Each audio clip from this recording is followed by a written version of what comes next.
Thank you very much. All right, I spent the last 2 days since I've arrived racking my brain how to squeeze a 4-hour presentation into 2 hours. It has not been easy. So I'm going to go through this at a pace, not because I want to confuse you or myself, but I feel like if I leave anything out, I feel like I'm robbing you of valuable content.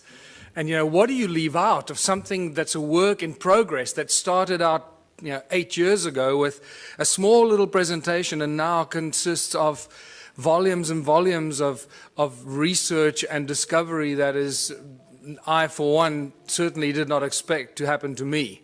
So let's kick off. The history of our planet is far more mysterious and stranger than most of us will ever realize. And just by talking to the people here, it becomes very evident. The more people you talk to at this conference, the more evident it becomes. And the interesting thing is that the closer you get to this beautiful blue planet, the more you realize how deeply divided we are as a species. And it's that division, very constructively created division, that is being used against ourselves. And this becomes very evident by the end of my presentation. You'll know exactly what I'm talking about. The great human puzzle.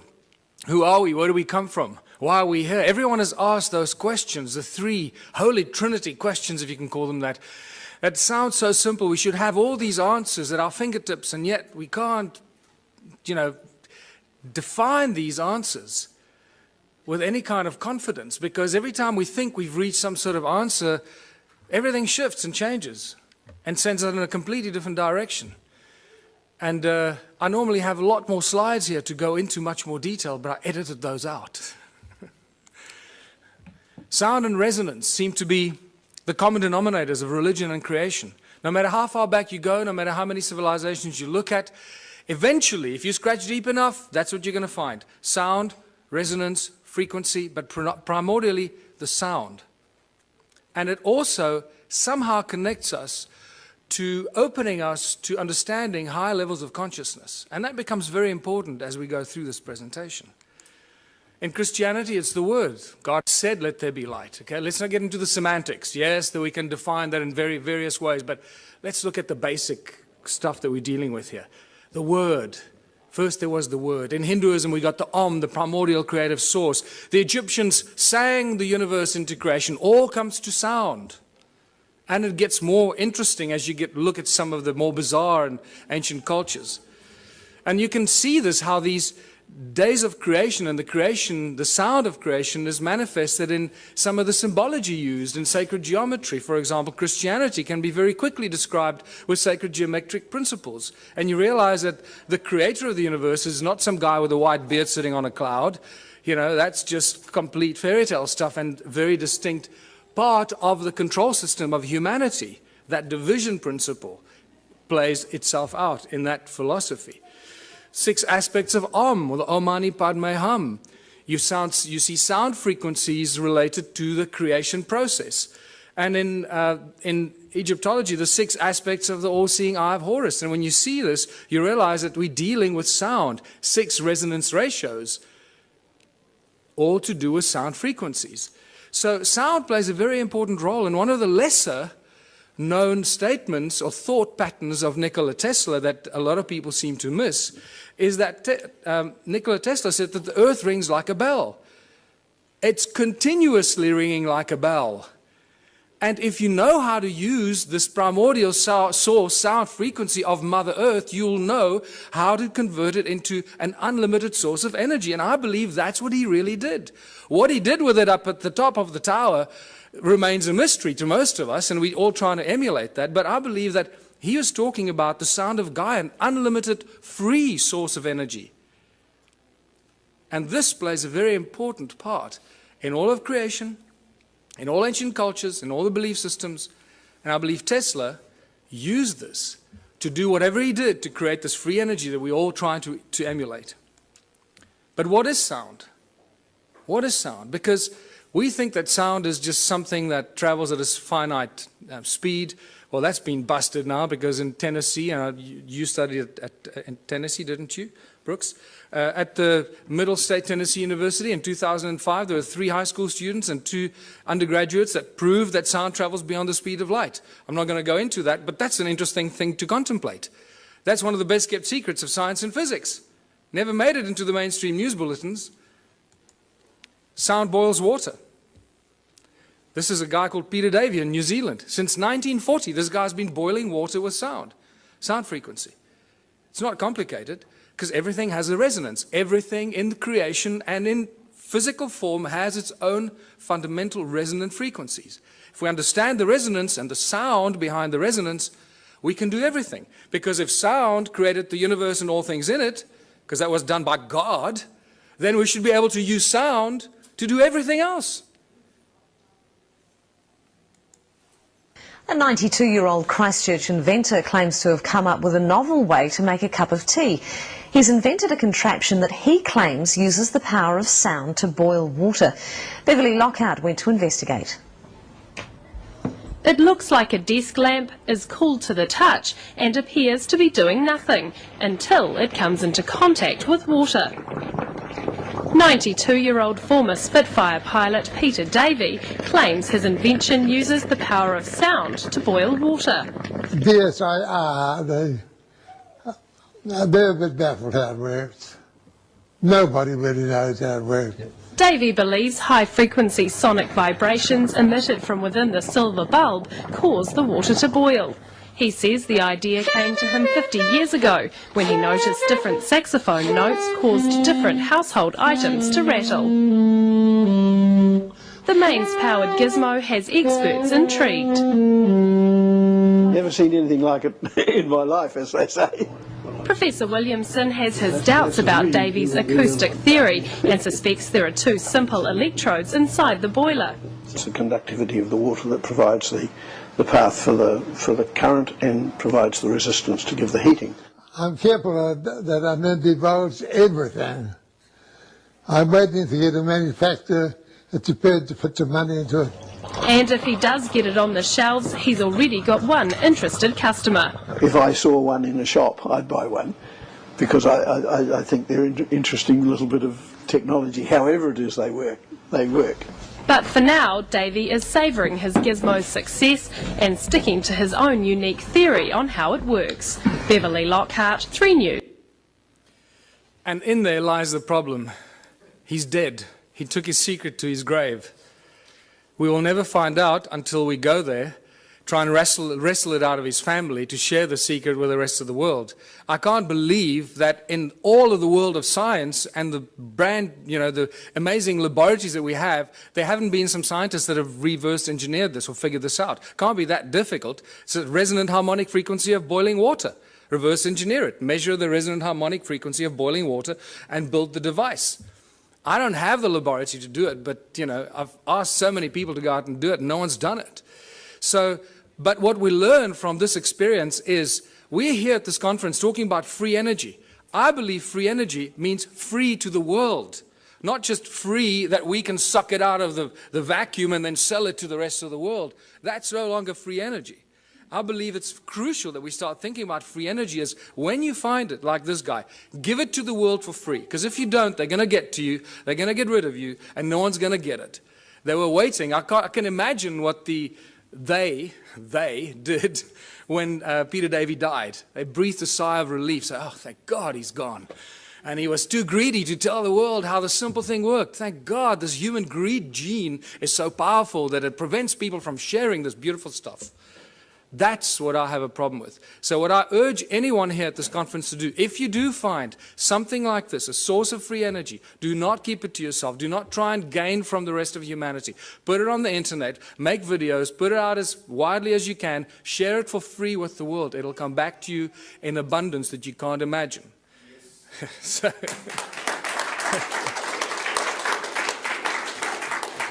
Sound levitates. All ancient cultures talk about levitating things with sound, not just sound, but also with mind and thought.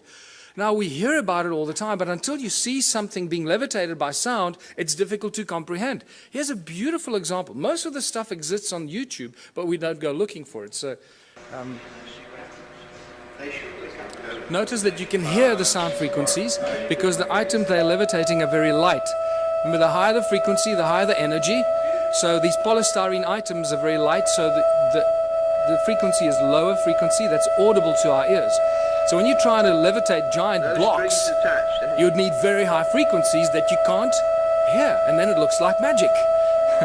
Also note that the sound source comes from two different sound sources, and it seems to levitate it at the cross point, the crossroad of the sound frequencies. That's what the levitation effect is. This is very important later in my presentation. And the knowledge of the ancient cultures.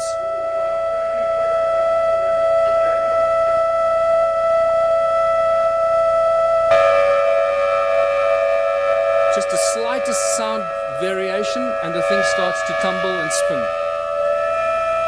Slightest little variation on the frequency. Look where it starts to spin.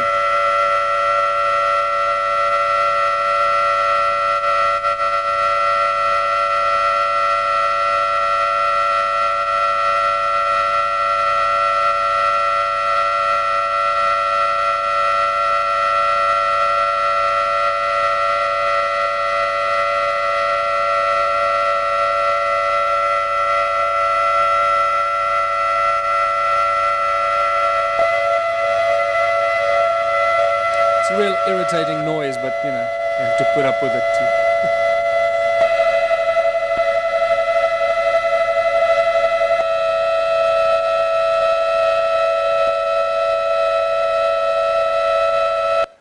So sound levitates. It's no longer, you know, this fairy tale thing. It really happens. But sound source is also the inspiration for all the religions in the world, the great religions, and the most recognized religious symbols. This is from the guys that developed the cymoscope. I normally show the cymoscope, but lack of time. So look at this 3D bubble that is created as sound. Remember, sound is a three-dimensional thing. From the pop, it goes in all directions. It's not a wave on a piece of paper. It's a three-dimensional effect that keeps amplifying itself and goes on and on and on. Just because you can't hear it anymore doesn't mean it's not necessarily there. So here's a three-dimensional bubble that's created at the sound, but look on the right-hand side at the cross-section of it. What do you see? You start seeing one of the most commonly recognized religious symbols. Why did the religions choose the symbols? Because when you drill right into the middle of this, what seems to be at the very source of sound, the pop, or that moment, instant of pop, this is what you get. Oh boy, do I recognize this interesting symbol. And this is where you realize when the ancient cultures carved these intricate things into rock, they weren't just imagining things. They understood that sound was the source and how sound can create and levitate and manifest shape and form. And that's why they carved hundreds of thousands of these crosses in circles. And not only did they carve it, but it's also recognized by ancient cultures. In southern Africa, it's known as Mabona, the Lord of Light. Lord of Light, sound and light, the creator of all things. The source of all things. And you see this shape repeat itself in some of the most popular religious symbols, like the Coptic and the pagan crosses. You see the sacred geometric patterns imitate themselves in these symbols. It becomes very interesting because now you know where they get the symbols from. It all comes from sound. What does this have to do with ancient civilizations and evolution of consciousness? Well, everything, because the ancient cultures understood this. They understood the process, they understood the source, and they used the source of sound as a source of energy. And this is what my discoveries show in South Africa. The resonating chambers for creation of energy, that's what the pyramids were. Many researchers are starting to reach that conclusion, that they were actually resonating cavities to create huge amounts of energy. And they would have looked something like this. What's also clear to me, the more research I do, especially at the sites in South Africa, realizing that we're dealing with sound and light, that they probably used light to activate some of these sound devices. They were actually resonating chambers, that it was activated by light. And this is why they were aligned with solstices and equinoxes with specific frequencies and energetic alignments of the movement of the sun that would activate these ancient sites and then bring them to life. Something like that. And if you think that's not happening, there's an interesting photograph that is available on the internet of some strange energy forms coming out of the pyramids, taken with some weird lens that shows you energetic frequencies, and this got me very excited because this is directly connected to my discoveries in the stone circles of southern Africa. This is some interesting symmetrical interference patterns that were taken at Stonehenge, which tells us that Stonehenge was not an accidental bunch of, long-haired, loincloth, cavemen that built this with ropes and pulleys. And when you go to Stonehenge, they still have that image on the side of the tunnel as you walk towards Stonehenge. They still show the guys with ropes and pulleys building Stonehenge. It's insane. So it's a very, very advanced device, Stonehenge. And what blew my mind is how old Stonehenge is. This is probably one of the oldest sites on Earth. It's probably more than 1 million years old. Are there any geologists here? Any geologists? Well, most of you are homemade geologists. You're told that that stone there fell over. It was the twin of that stone, and it fell over. Right? They were connected at the top, and it broke when it fell over. Well, there's the break. Okay, now this is sarsen stone. It's very, very hard, one of the hardest stones known to us. There's the break. Does that look like a 5,000-year-old break and erosion? Absolutely not. We're dealing with hundreds of thousands, probably millions of years of erosion to erode about this far.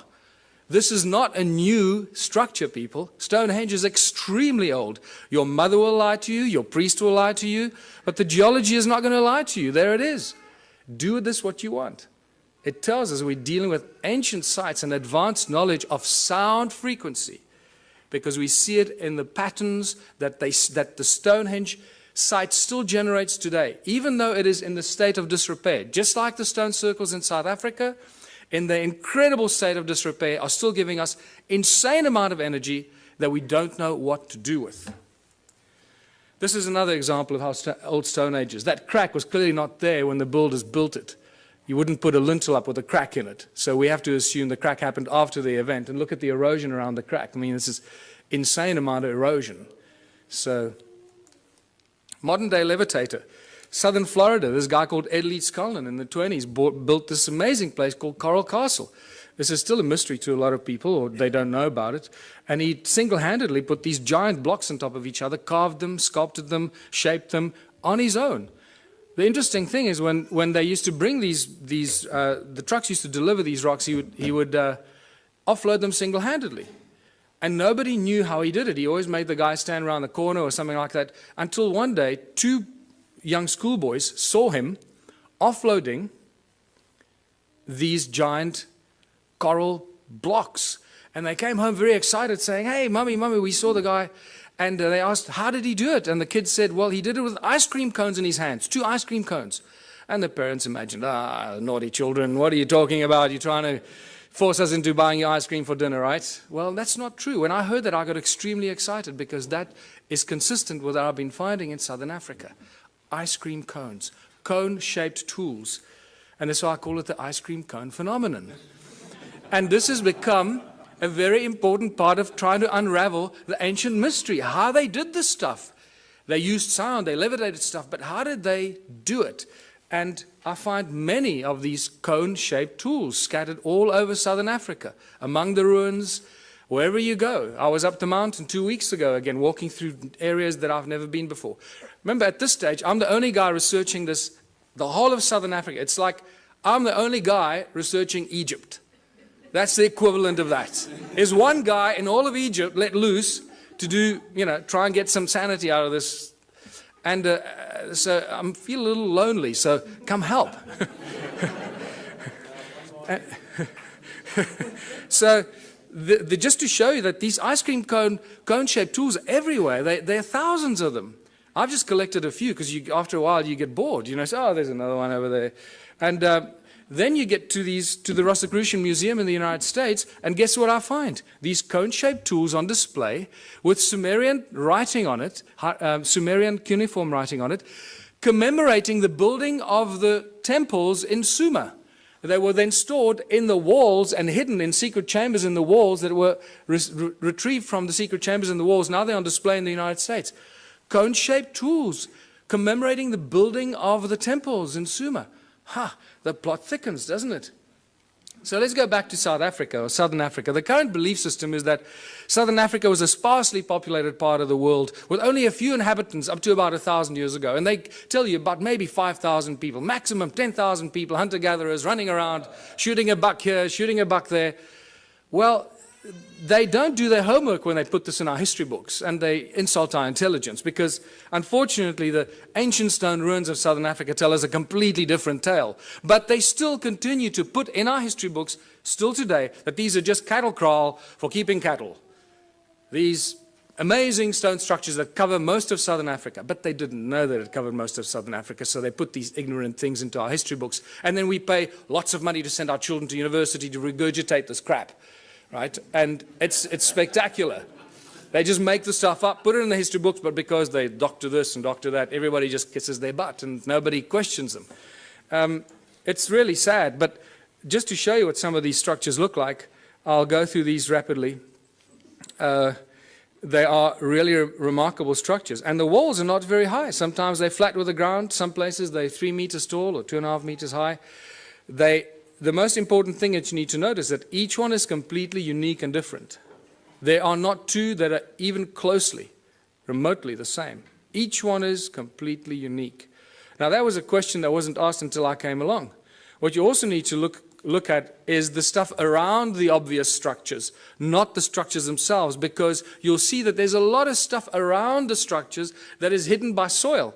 It's not visible to you unless you're up in the air, like you're looking at from this vantage point. Otherwise, you don't even know it's there. You walk through the veld, you have no idea you're walking over ruins. And then when you look at it on Google, you say, oh my goodness, I was walking there, and I was walking right through all these ruins and these terraces. I didn't even know it while I was walking there. And this is the awakening that happens. I mean, let me just go back here. I mean, look at this horseshoe-shaped structure here, attached with a circle inside, with a stone right in the middle of it, with these weird two, like, towers that lead you in there. And this arm of this from the center goes right through the middle of this. There's some weird stuff going on here that we don't understand. Look at all this stuff hidden by soil underneath, around this obvious ruin here. There's another horseshoe-shaped, ohm-shaped structure. And what does ohm represent in modern electronics and electricity? It's linked to vibration, frequency, the movement of current, and so forth. Resistance. Look at all the stuff in between, covered by soil. You have no idea that there's much more of this stuff in between, connecting this one to that one. And then they build beautiful flower-shaped stone structures because they look like pretty flowers, right? Except you can only see it from the air. And they're all connected by these channels. There's a channel coming out of it and a channel running down there that's badly destroyed, and these strange hexagonal shapes. What is activity all about in Southern Africa? Always about gold. Don't you ever forget it.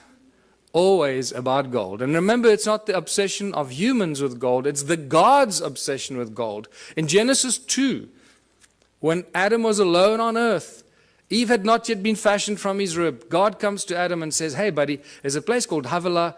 It's land full of milk and honey. The land is good, the water is good. And by the way, buddy, there's gold. What on earth is going on here? Why would God, the creator of the universe and all things in it, the commander of consciousness, want to tell Adam about gold? And it's in that one defining moment that you divide God with a big G from God with a small g. Huge, huge division. The twain shall never meet. And the Bible and ancient texts seem to be, especially the Bible, is constantly crossing those lines. What I find fascinating, scholars that have been studying the Bible for 30 years, their entire life, still keep crossing that line. God with a big G, God with a small g. The Elohim is a plural. The Elohim and the Annunaki are the same beings, and I'll show you why. We've got conclusive evidence that the Annunaki and the Elohim were the gods of the Bible, the gods with a small g, the malicious, malevolent beings that were after gold. The divine creator of all things does not want gold. He doesn't take credit cards, and he doesn't use money. And we'll get to that. The ancient history of Southern Africa is all about gold. You can't, the whole Monomotapa kingdom that was attacked by everybody from the north, and they could never be overthrown, the golden kings of Monomotapa. Fascinating story. Not many people are even aware of it. What do other ancient cultures or other ancient texts tell us? Well, the Sumerian tablets tell us in great detail about the Annunaki. And all the great biblical stories are first found in the Sumerian tablets in much greater detail. And when they, like the creation of Eve from Adam's rib, is reduced to 2 lines in the Bible. In the Sumerian tablets, it's a whole chapter on it, how it happened, how they put Adam into a deep sleep, and blah, blah, blah. It's phenomenal information. But so what we do know is that a lot of the stories in the Sumerian tablets are translated into the Bible much later and abused or used for abuse against humanity. Work in the Abzu is the constant reference in the Sumerian tablets. Abzu has been given many names, but its primary sort of reference is always linked with gold. This is Abzu is where the gold came from, and there's some great references from Sitchin's work where the landmass, the shape of a heart was given, in the lower parts thereof golden veins from the earth's innards were abundant. Abzu, of gold the birthplace, Ea to the region the name gave. And I'll draw that comparison for you to show what he's talking about. The Sumerian god Enki is inextricably linked to Southern Africa and the gold mining empire. And in my longer presentations, I go into more detail why I say this, but it's just overwhelming. It keeps coming in waves and waves, how Enki is linked to Southern Africa and the gold mining empire that he set up there some 400,000 years ago. Now, Enki is not unknown in African ancient history. Creator Mutwa told me that Enki is known as Enkai, the creator of the human race. Just to throw that at you. And it gets weirder and weirder the deeper you go into this. And then Enki decides to create a species because they needed help to get the gold out of the mine. You can't just use machines. Machines break. And it's much easier to clone a species and train them and let them do this stuff, because if they die or get sick, then you just replace them. It's better than building machines. They just breed on their own. Look what they've done. 7 billion. Great breeders, these machines, these slaves. Let us create a Lulu, a primitive worker. The hardship work to take over. Let the being, the toil of the Annunaki carry on his back. Tells us very clearly what these guys were up to down there. Planning to create the Adam, Adamu. A primitive worker shall be created. Our command will he understand. Our tools he will handle. To the Anunnaki in the Abzu relief shall come. So we know that the Anunnaki were in the Abzu. They were doing something. They needed relief. And for this they needed a slave, and they cloned it. And boy, did they do a good job. This is fantastic reference to Enki's house, his mines, and his technology. In the midst of the Abzu, to a place of pure waters, Enki betook himself. In that land, a place of deepness he determined for the heroes into the earth's bowels to descend. Before they cloned the slaves or the human race, they referred to the Anunnaki who were doing the gold mining as the heroes, because they were doing the hard work in the gold mines. So for the heroes into earth's bowels to descend.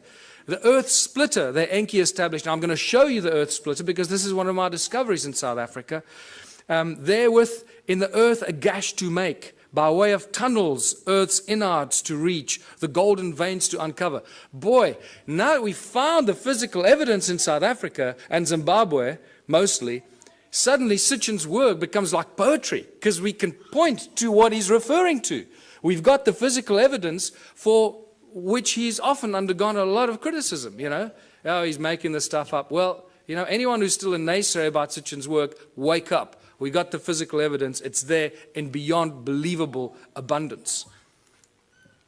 Is there a ruin or a settlement that could be linked to Enki? Absolutely.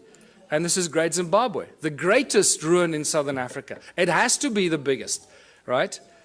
This is just a spectacular place. And just to show you, some of the walls are 10 meters high and 6 meters wide.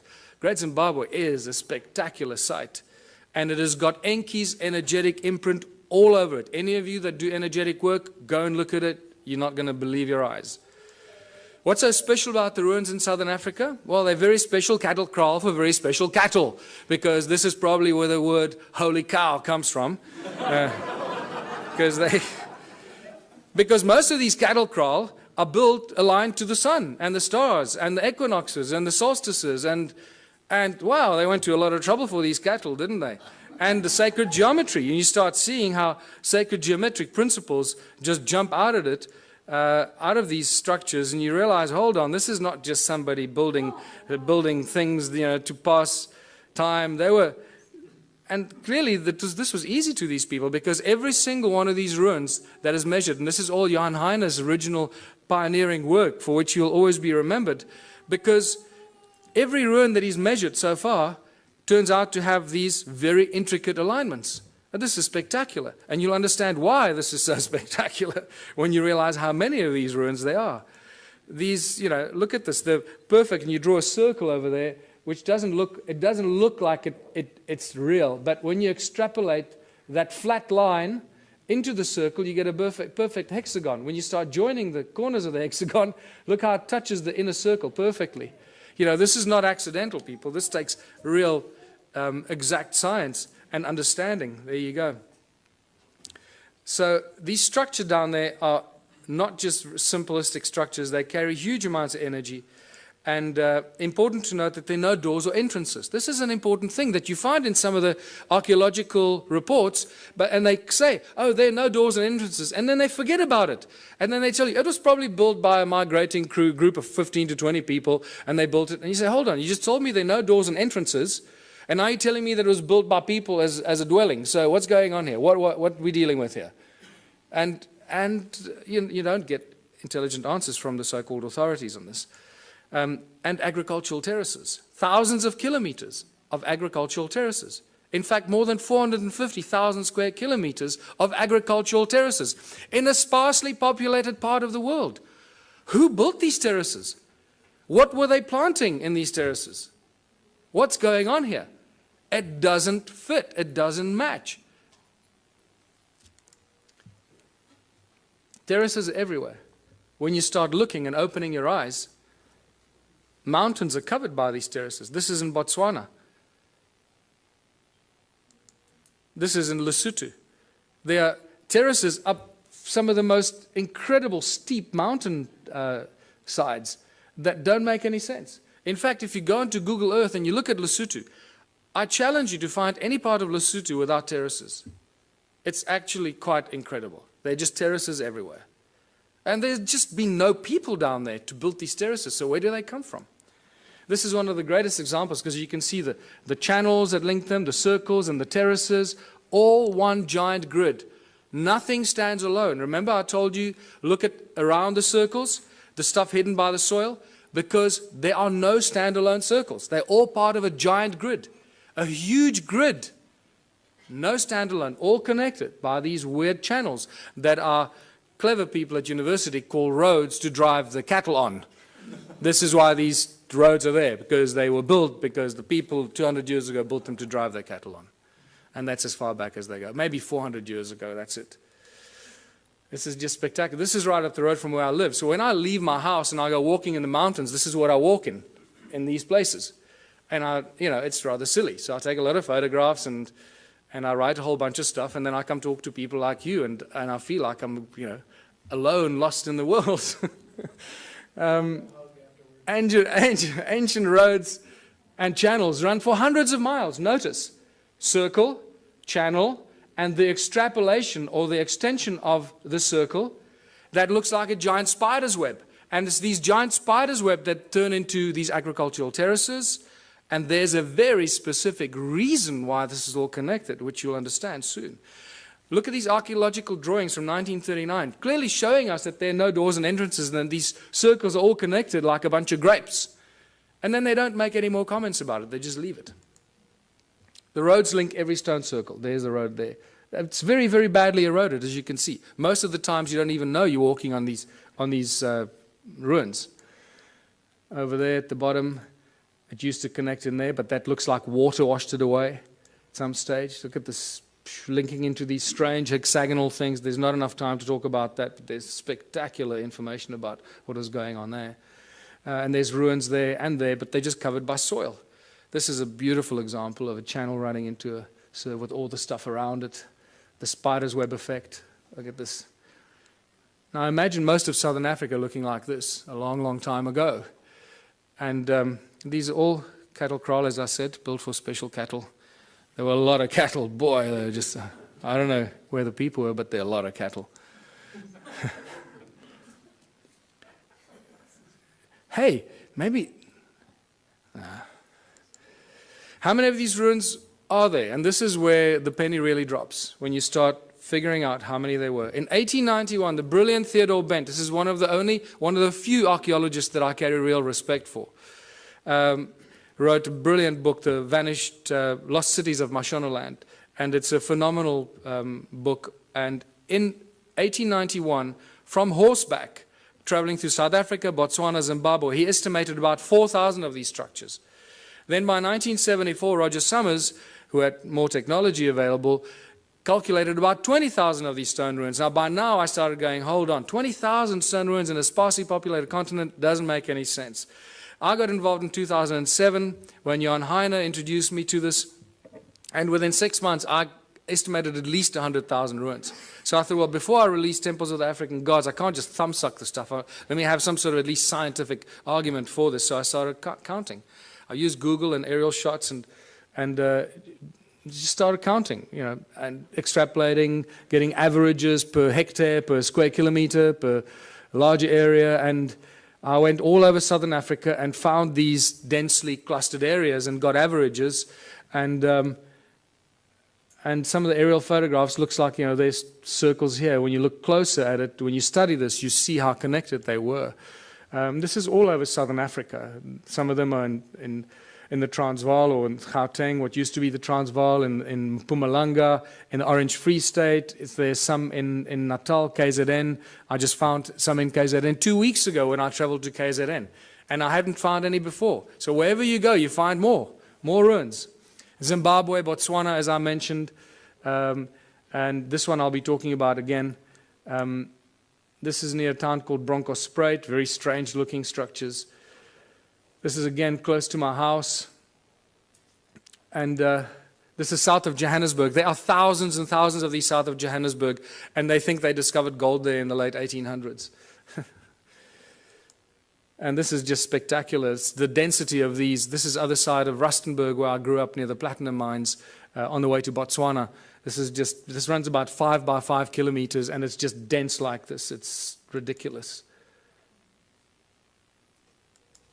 And this is back near where I live, just to show you the circles with the channels connecting them and the terraces. And by the time I finished counting, getting all these averages, I found out there were more than 10 million of these. So forget 4,000 and 20,000 and 100,000, more than 10 million of these. In fact, I can now tell you categorically it's probably closer to 20 million of these. And we'll be surprised if there aren't more. It's spectacular. We're dealing with the largest and most mysterious ancient civilization on earth that no one's paid any attention to until now. What happened to them?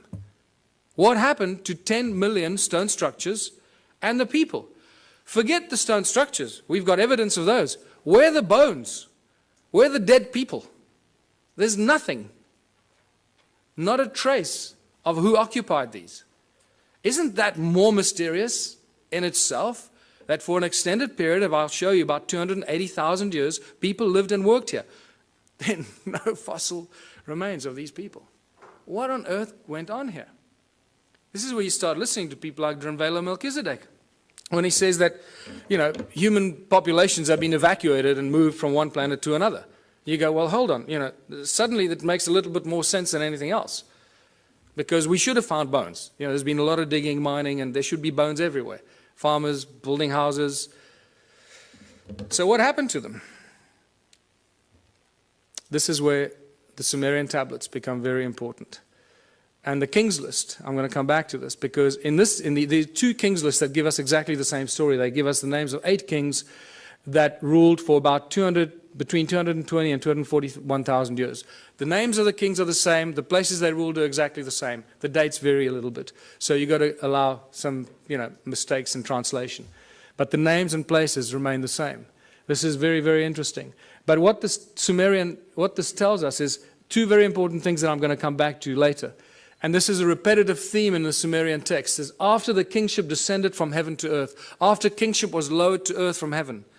Okay, to us it doesn't make any sense. Oh, we think it's some crap made up by the ancient people because they were all stupid, right? And then it tells us who these kings were and how long they lived. And you can clearly see that they weren't human, because they lived and ruled for 36,000 years, 64,000 years, 28,000 years. And then a very important thing that it tells us, a very important statement from these 2 kings lists. And then the flood swept over. So two very important things, three important things. That kingship was lowered to earth from heaven. Somebody up there decided that they were going to appoint some kings on earth, some priest kings. That changes all of human history. It tells us that they ruled for an extended period of time, and then the flood came. So we seem to have a history, a chronology of human history until the flood. Prior to this, or until now, we know very little about what happened before the flood. And this is very important. So I believe that when they say the flood came, that's what destroyed these ruins. Some 12 to 13,000 years ago, the so-called Great Flood that there's not much argument about in geologic and archaeological circles. And you can see the sedimentation. That's why most of these ruins are not visible. Most of them are covered by soil. They're hidden from us. And wherever there's stone circles, there are gold mines. You can't get away from it. More than 75,000 gold mines have been found between 2005 and 2010 in a geological survey just around the little town of Leidenburg in Mpumalanga province. 75,000 gold mines. In the 30s, I've got two distinct, separate reports from two separate miners that mined in the province of Limpopo, northern South Africa, that found mysterious mine shafts, tunnels like this, at about 100 feet down while they were mining gold. Remain unexplained. Tools and artifacts were confiscated by the authorities, never to be returned. In the 1990s, De Beers found a mine shaft 22,000 feet deep that scared them. That they say it was cut with absolute precision, indicating some advanced laser technology that they do not possess. Anglo-American, I know, has a secret file that they keep for covering up ancient mines and shafts. Anytime they come across an ancient shaft or a mine, they cover it up and move on. They don't even discuss it, but they have a specific file for that. And I was told this by the chief geologist, the Anglo-American, while we were having a beer at a pub. He just volunteered this information to me. I was amazed. But then he didn't know who I was or what I was doing. Sneaky bastard. What kind of stone are we dealing with here? It's a very special kind of stone. It's known as hornfels. And it's known by geologists as ringstone. And I was the first person, I'm astounded, the first person to ask what kind of stone was used to build these ruins. They just, don't go there. And it's metamorphosized quartzite. It's incredibly hard. You can't break it, people. I've tried to break some of these. This sliver is a break I keep in my museum. This happens as a result of heat. You expose it to fire, it breaks up. So clearly they didn't use fire in any of these ruins. Otherwise there'd be none left. As you can see, it's black on the inside, very hard, and then it's got this stuff called patina, the skin, like a skin that grows. It's an oxidization and calcification process. It grows incredibly slowly on this specific rock. And what is fascinating about this hornfels stone is that it conducts sound incredibly well. It rings like bell and light. There's some more examples that I found that I keep in the museum. And more spectacular examples. And just to show you, there's a little... The most remarkable artifacts that I've collected, this particular stone in my hand here, this beautiful Stone Age club, it looks like something out of Flintstones. I'm going to show you how they ring like bells, because I can't carry these with me all over the world. So a quick demonstration how these stones ring like bells. I just discovered that in geological terms, these stones, this particular stone, the hornfels in South Africa, is also known as ringstone for that very specific reason. And to ring these, I'm going to use my brand new tool that I just collected about a week ago. This phenomenal, absolutely phenomenal artifact. And I'm going to use this to ring these stones. This looks, we always joked when I found this, that this looks like a Stone Age guitar. And it's pretty much like that, And I'm going to show you that it is very closely related to a musical instrument in ancient times for very specific reasons. Now you might think that the stone shape is just accidental and that it broke off or something. You'd be mistaken, because I've collected probably about 4 or 5 stones that are very, very similar in shape, very similar carving structure. There's broad base here and then down to a narrow tip, and somebody removed this particular piece of the stone over there for specific reasons, as you will hear, which I'll ring a little bit more. They ring like bells. But it's also important to note that you cannot carve or chip this stone. it will splinter and fragment, and it will not be chipped or carved. Okay, so these shapes that we see here must have been molded in some way, and molded for specific acoustic properties. And this is why. You've got to hold it a very specific way to make as little contact as possible to get it to ring and resonate at its optimum. Now remember, it's also covered in patina, the skin of the rock, this brown reddish color that covers the rock, that is no longer the original black or charcoal color, the original color of the metamorphosized quartzite that's underneath. And that's how it rings.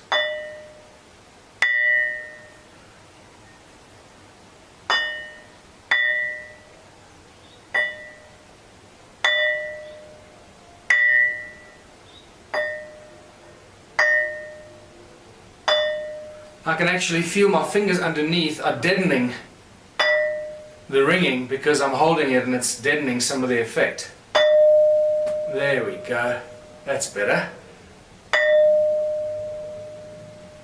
That's what you want. You realize that this thing really rings like a bell and it reverberates for quite a long time.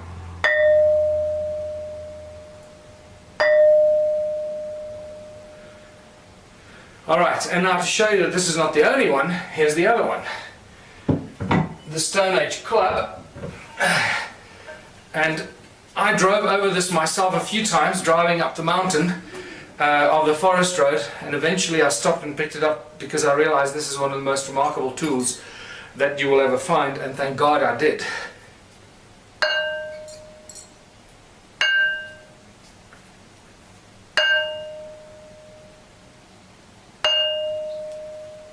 And it is very heavy. I'm out of breath because I'm holding my breath not to make a noise, and this thing weighs probably about 15 kilos, so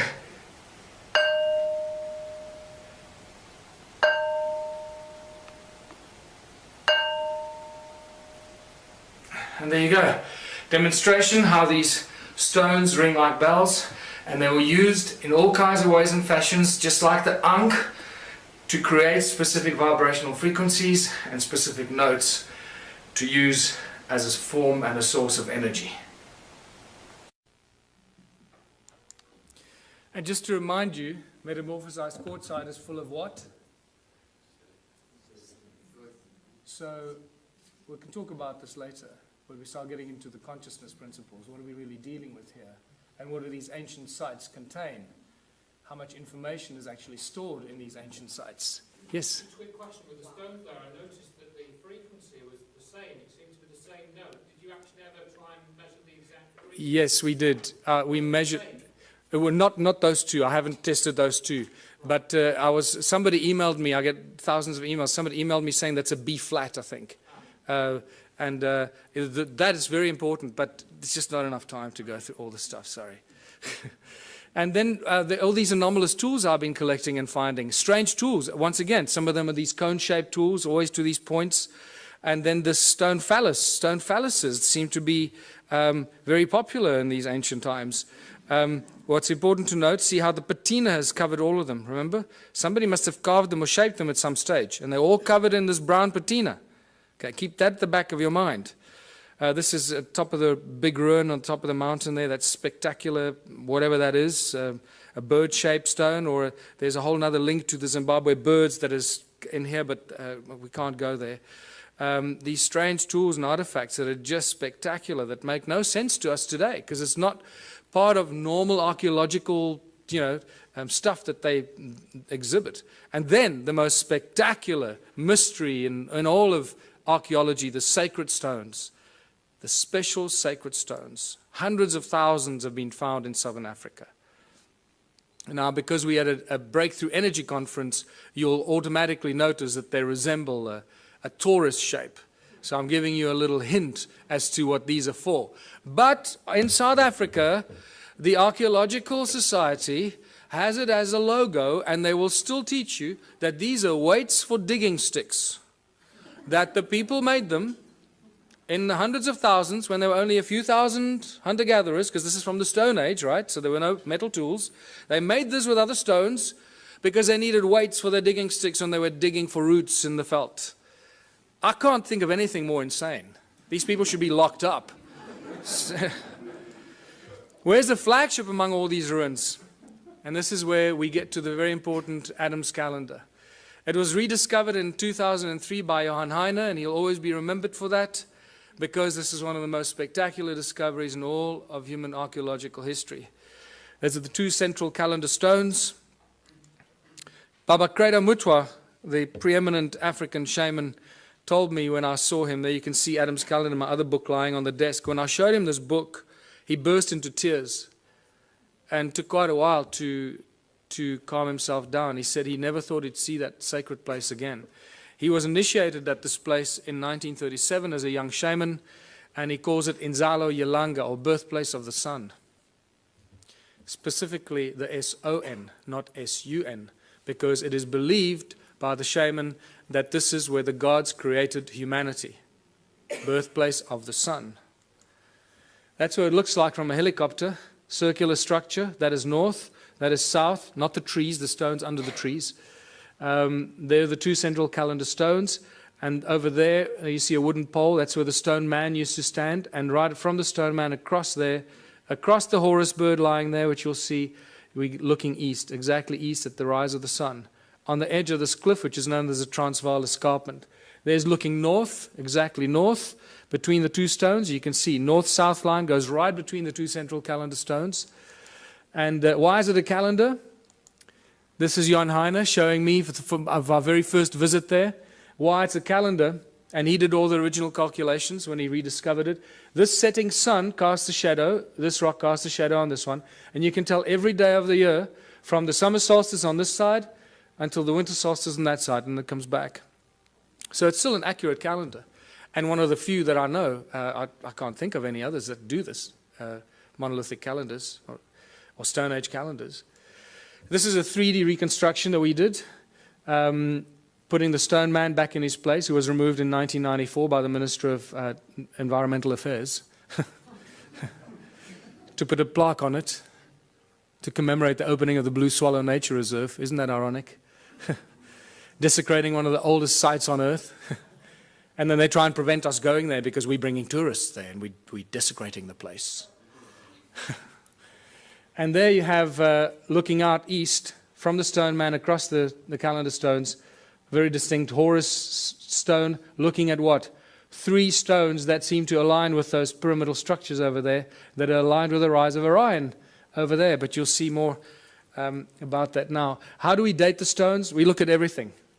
I'll look at anything, because you can't date stones. So you got to look at everything. Use your, do what the guys in CSI do. Follow the clues and the evidence. And what makes most sense, you have to go with that. So first of all, every stone there is known as dolerite. It doesn't belong there.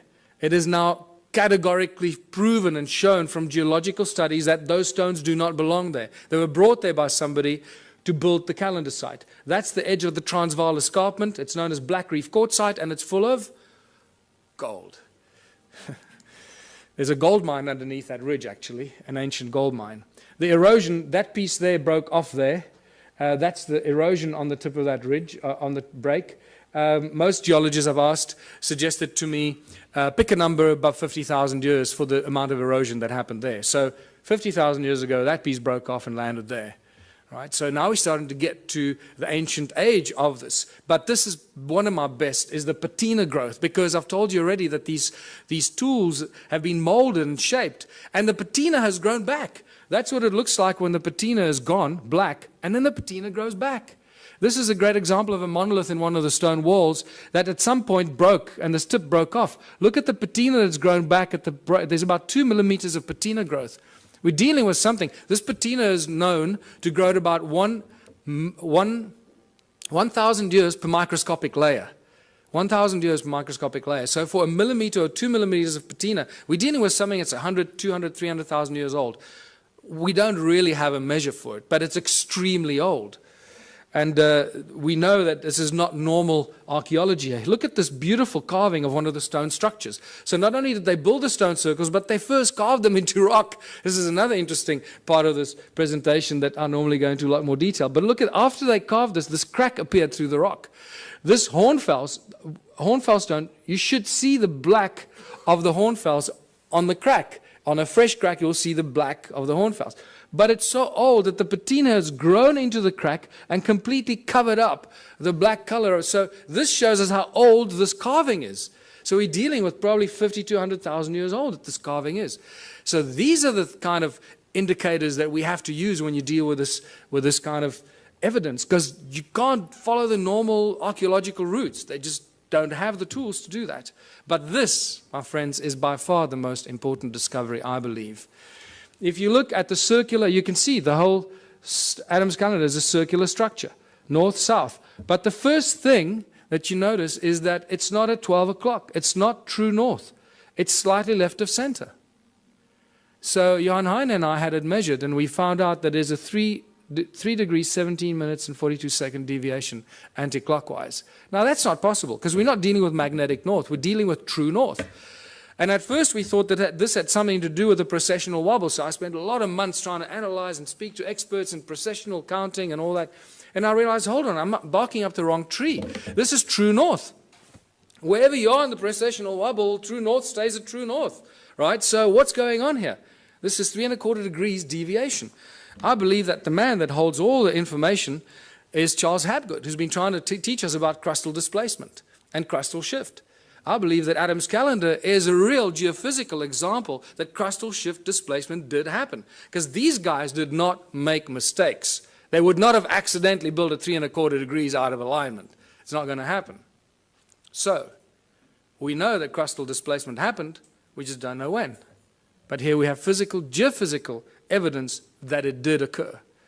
And then obviously the Orion connection. You can't get away from the Orion connection. All ancient cultures do it. I've mentioned it already, those three. There's your Horus stone, and look at that distinctly carved rock there. Those three, if you lift them up, they align precisely with the rise of Orion's belt when it was flat on the horizon. I've had 2 separate calculations done by 2 separate astronomers. Both of those will be wrong, because none of them took into account that 3 1/4 degree misalignment. So, but it just shows you that their calculations are really, really old. That's really interesting. I didn't cross-examine on them. And just to show you this beautiful Horus stone, I discovered that one morning when I went there with another guy very, very early when I started doing this exploration. And that stone was covered by soil. So we couldn't see. I didn't know that it was actually a Horus or a bird-shaped stone. But then when I moved the soil away from about there, suddenly this beautiful head and nose appeared. It doesn't look like much from here, but there's nothing to stand on to take photographs. You know, if I take one step backwards that way, I fall off the edge of the cliff. So, and there you go. It's about 3.5 meters tall. There's a fat belly there that you can't see on this angle. And the nose is broken off. It's probably maybe another foot there that would have extended. If you lift it up, there you got it, reconstructed. Adam's calendar. When I called it Adam's calendar, I had no idea how close to the truth it was. This is where humanity was created according to ancient African culture, where the Annunaki artificially, genetically created the Adamu, the human species that we all belong to in various forms and shapes.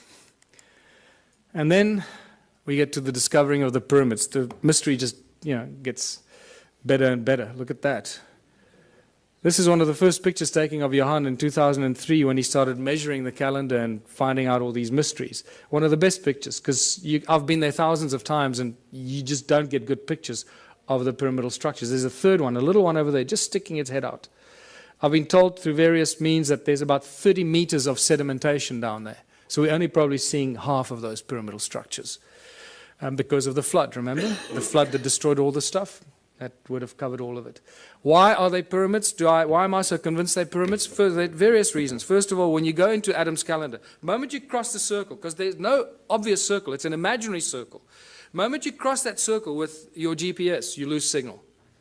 Okay, it works here. The moment you walk in there, your signal is gone.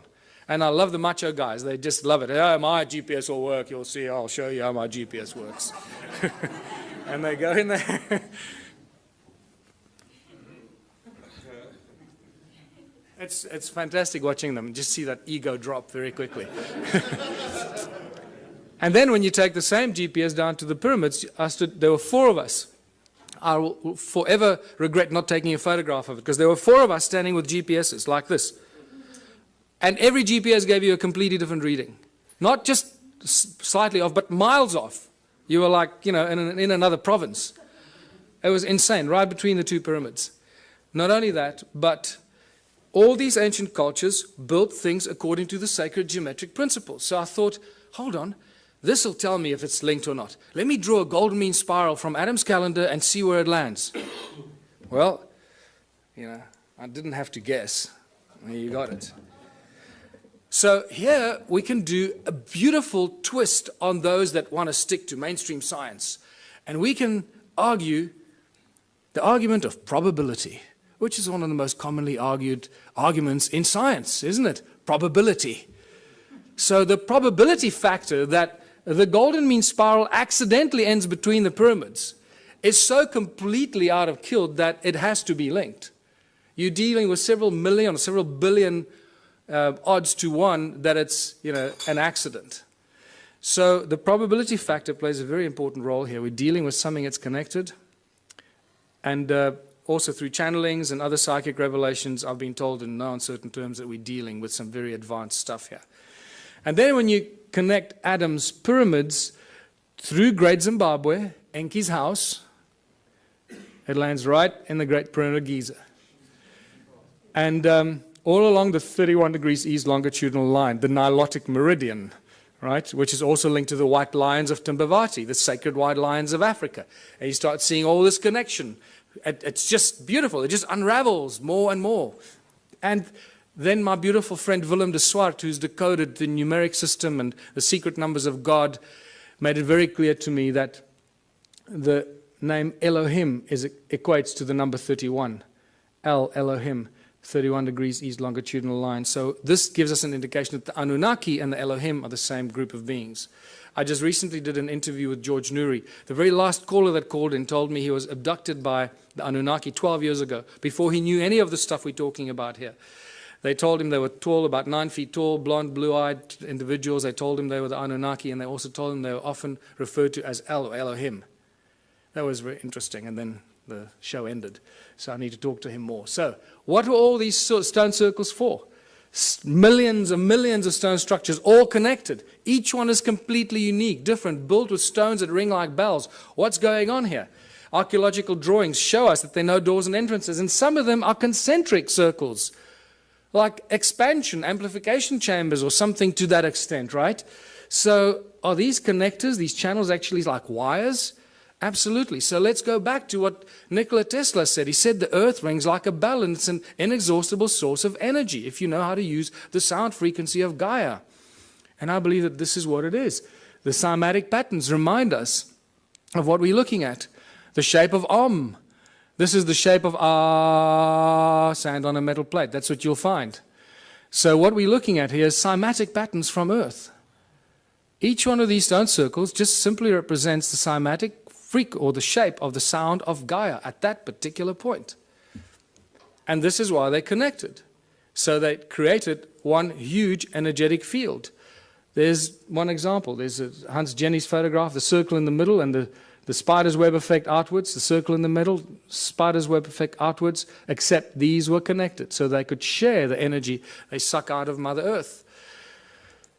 And but how much energy could these structures create? For this, we got to go to 1944 and Japan, when they were developing the death ray with which they were going to smite the Allied army. But unfortunately, they got nuked, so they never got to use the death ray. But one of the things that I found out is that at the core of this death ray was a thing that they used called a magnetron, a resonant cavity magnetron. Well, this is, you start a frequency in the middle, you amplify it in these resonant cavities until you decide when you want to take it out of the wires. And that magnetron is used in laser beams, it's used in microwaves, it's a technological tool used in many applications. This has got a little magnetron in it, or a klystron, I think it's called in this. And then it goes through what? It goes through a crystal to focus the light. Right? So if you're working with light, you need to use crystal because it lets the light go through it. Right? So I believe that this magnetron was used. There you go. If a magnetron a few centimeters in diameter could fry the Allied army, how much energy can a magnetron 22 meters in diameter create? Huge amounts of energy. In fact, I was made aware that it's this structure that was probably responsible for the destruction of Atlantis, because they didn't quite know how to use it and it got out of control. So I believe when you read those translations of Sitchin, where he says Enki built the earth splitter with which in the earth a gash to make, I believe this is the earth splitter or something like that, creating huge amounts of energy, putting it into the giant grid, giant energy grid that connected all these stone structures in southern Africa. And that's really what it was. Everything was linked to the mining of gold. None of these were dwellings, people. We're dealing with a giant energy and work grid for the extraction and the mining and the processing of gold. And then get to the measuring of these stone structures. And I found a guy who had a very interesting device that he measured without me, and then I came back from America and I heard that he went and measured these. I called him back. I said, I want to go back and do it with you. So I went with him, and he used to work in the satellite industry for Centec. Interesting guy.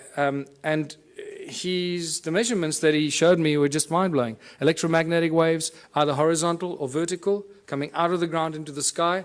Sound frequencies in hertz, the loudness in decibels, and also what he calls the heat signature. The heat signature that he explained to me, he measures up to, it's the average temperature of the ground below the soil, below the surface, down to about 300 meters.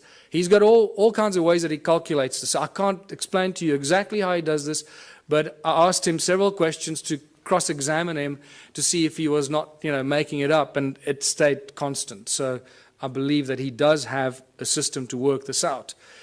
This is what he measured.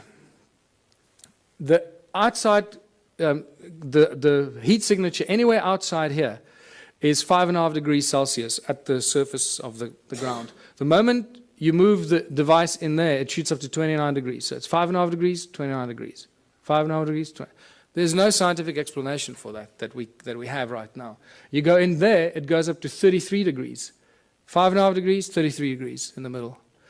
What's interesting, the electromagnetic field here runs at the equivalent of about 280 megahertz, but it's vertical, straight out of the ground into the sky.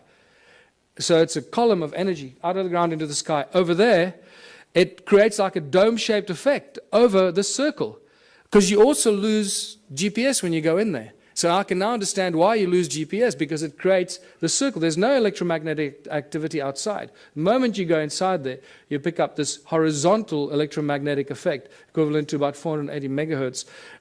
And he went into more explanation to me exactly how, sorry, let's go back here. And then the sound frequency he measured coming out of these walls at 14.5 gigahertz. Now, we don't measure sound frequencies at those. This is really mysterious.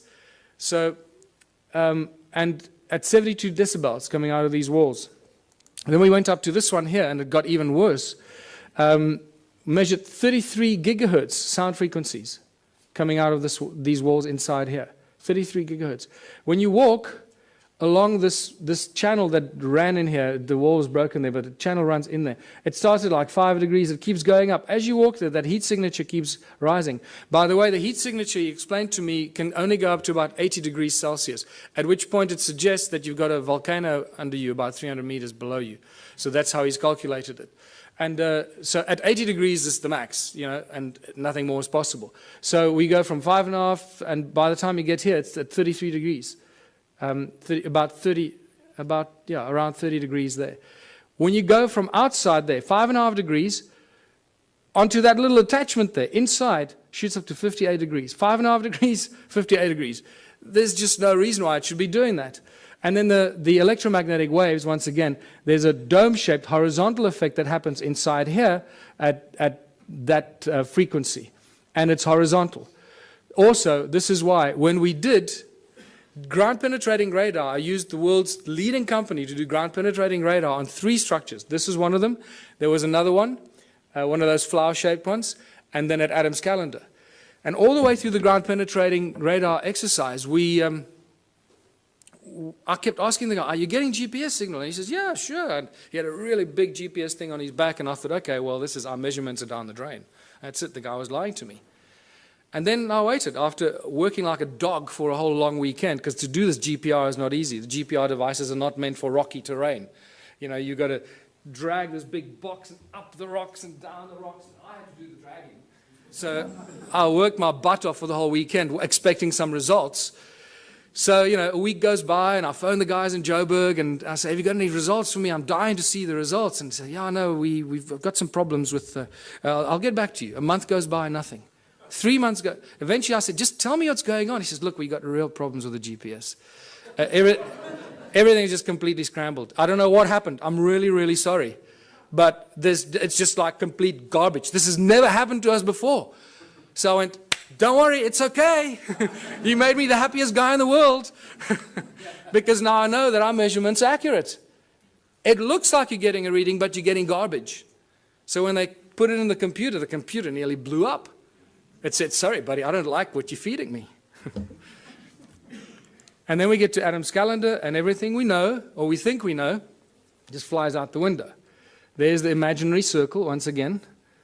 And as you approach it, the heat signature is at 9.5 degrees. It's a little higher than the other places. As you cross that imaginary circle, remember there's no wall, so 9.5 degrees, as you cross in there, it shoots up to 77 degrees. 9.5, 77 degrees. But then when you go in between the two calendar stones, it shoots up to beyond 80 degrees, beyond what suggests you're standing on a volcano. This is bizarre stuff. Is it the human that enters there that makes the change, or if you leave a thermometer in there, is it the temperature? It's not a thermometer. No, this is special calculation. It's a heat signature. It's not the temperature of the ground.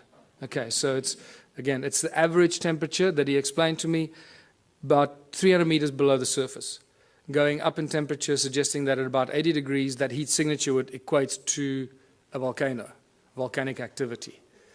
And then we measured the sound frequency, first of all. Once again, nothing outside. And then as you cross that imaginary circle inside, it shoots up to beyond 375 gigahertz. This is sound frequency. Now, I've never heard of anything before measuring sound frequency at these frequencies. In fact, I've had several people argue with me that sound doesn't exist at those frequencies. I say, oh, well, it just disappears. What happens to sound? It just disappears because we can't hear it. So there's an interesting debate to be had there with some of the brainy people out there. 375 gigahertz sound frequency. That's insane. That's ridiculous. But then the electromagnetic fields become very important in this discovery, because as you cross in there, it shoots up to 1700 megahertz, equivalent electromagnetic activity, horizontally, creating a dome-shaped effect. Again, this is why the GPS doesn't work inside there. But in between those two calendar stones in the middle, it shoots up even higher to 1800, but vertically, straight out of the ground into the sky. And that just blew my mind, because that made me realize that we're dealing with something very special.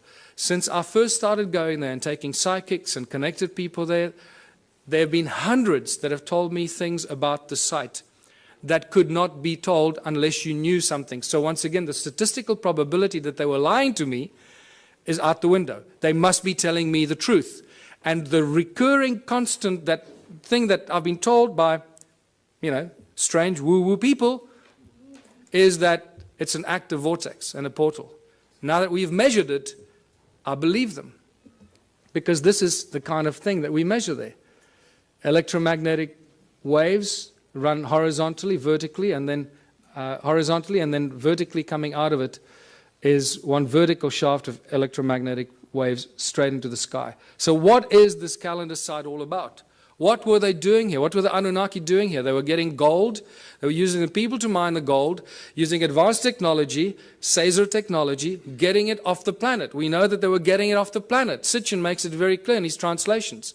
But he says they would beam it up with skyships. I think he was very, very close to the truth, except the word skyships was misinterpreted in his translations. It wasn't skyships. It was a contraption like Adam's calendar. Beam up the gold, Scotty. Where do you want it? That's what we're dealing with here. They were getting the gold off the ground, off the earth, somewhere else. The gold isn't here. One of the biggest mysteries. Where's Germany's gold? Where's the gold in the USA? The gold is missing. Suddenly all the countries around the world are waking up that they don't have any gold. Well, this is an age-old story. It goes on for all of human history. Remember when the Spaniards arrived in the Americas and everywhere in the world, they found the native populations, they had all this gold, and they asked them, who does the gold belong to? There was always one answer they received: The gold belongs to the gods. And they were right. And they're getting it off the ground, off this planet. So, Caesar technology was only discovered in the 17th June 2009. This was reported on in some of the scientific journals, talking about sound as being used as laser beams. Not light, sound. And they think it's very exciting because it's got great applications in the military, obviously. And this is where the sacred stones come in. Because I believe these are not only energy devices like toruses, toroid energy generating fields because of the special stone they're made of, but they're also frequency converters. One frequency in, another frequency out. And I believe that these pointy stones, like Ed Leedskalnin, was reported to move the giant blocks with 2 ice cream cones in his hands. Well, you hold those 2 in your hands, it'll look like you're holding ice cream cones in your hands. And at the point where they cross, beaming high-frequency sound waves, they will create levitation. The higher the frequency, the higher the power and the energy, so you can lift huge things up and move it around as you want. Ice cream cones in your hands. Boy, those 2 schoolboys made my day. There you go. What I find interesting is that average 3 centimeters, which equates to 10 gigahertz. So when we reverse engineer this, I'm looking for laboratories that work on laser technology. We can do some remarkable experiments, people. We'll change the world. We'll use these stones and we're going to discover new energies. And we can, any volunteers, we can put you in front there, set it up, and see what happens if we phase you out or if you're still there. 10 gigahertz. So what have we learned from all of this? If we don't learn something from this information, it's completely wasted on us.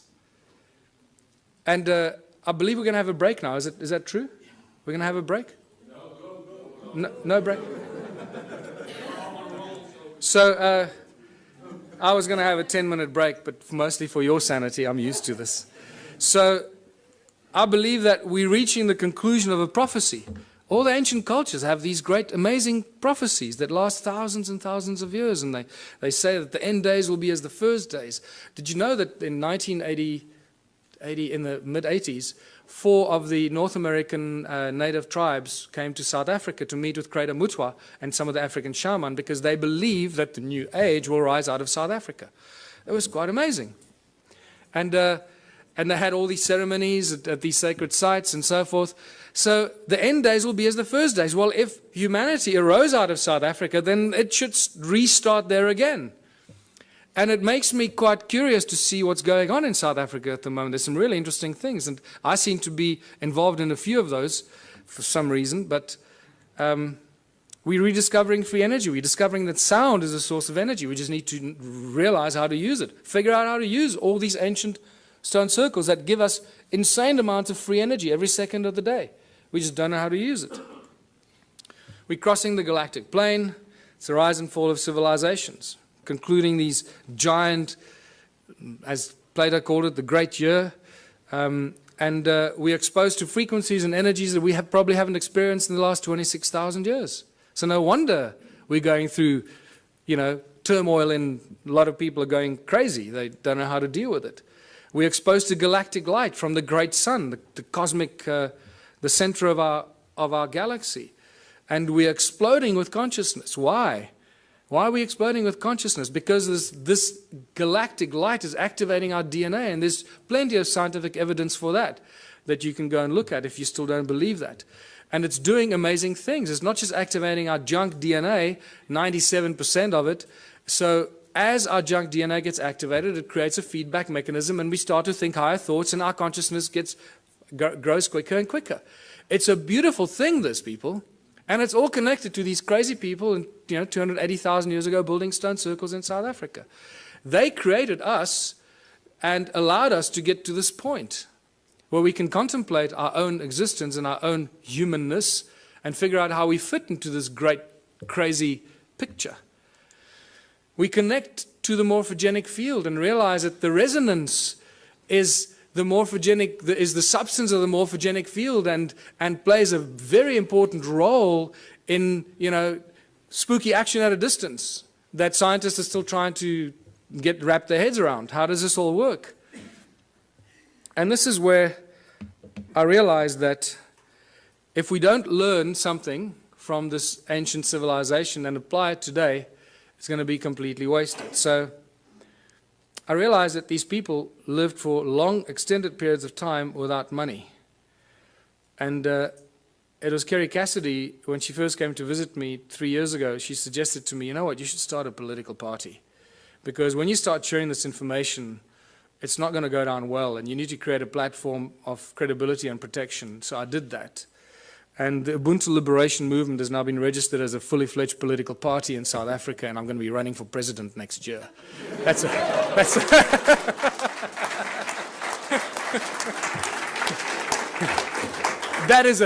the funniest thing I've ever heard. But it's true. I just realized, hey, we're running, yeah. And then somebody said, so does it mean you're running for president? I had to do a double take. Oh, shit, yeah. I guess it means that, yeah. We're just trying to cause trouble. We're just trying to inject the virus into the organism, but it has some really spectacular side effects or things that we have to do. So we are all born on this beautiful planet, and we're all born free. And yet, we cannot move around freely. We cannot live where we choose to. We have to follow rules and laws that we didn't agree to when we were born. We have to work to pay taxes and to earn this thing called money. We didn't agree to that either when we were born. We didn't agree to be given a number and be treated like a corporation.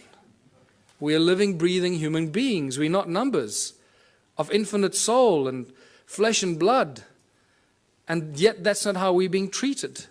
The restrictions on humanity are endless, and they're getting worse by the day. The current situation is very simple. Every socio-political system has failed us. This is why we're in this mess. Otherwise, we wouldn't be talking about this stuff, right? If it was hunky-dory. Humans everywhere live in misery. There seems to be no happy outcome to the political and economic mess of the planet. Every year, every month, it gets worse. More poverty, more hunger, more homelessness, more misery. The global economic collapse is imminent. The fact that we still have a global economic system is actually miraculous, but it is a clear indication how powerful those individuals are that control the global economy. They have infinite power as it is now. Only us, only we can do something about it.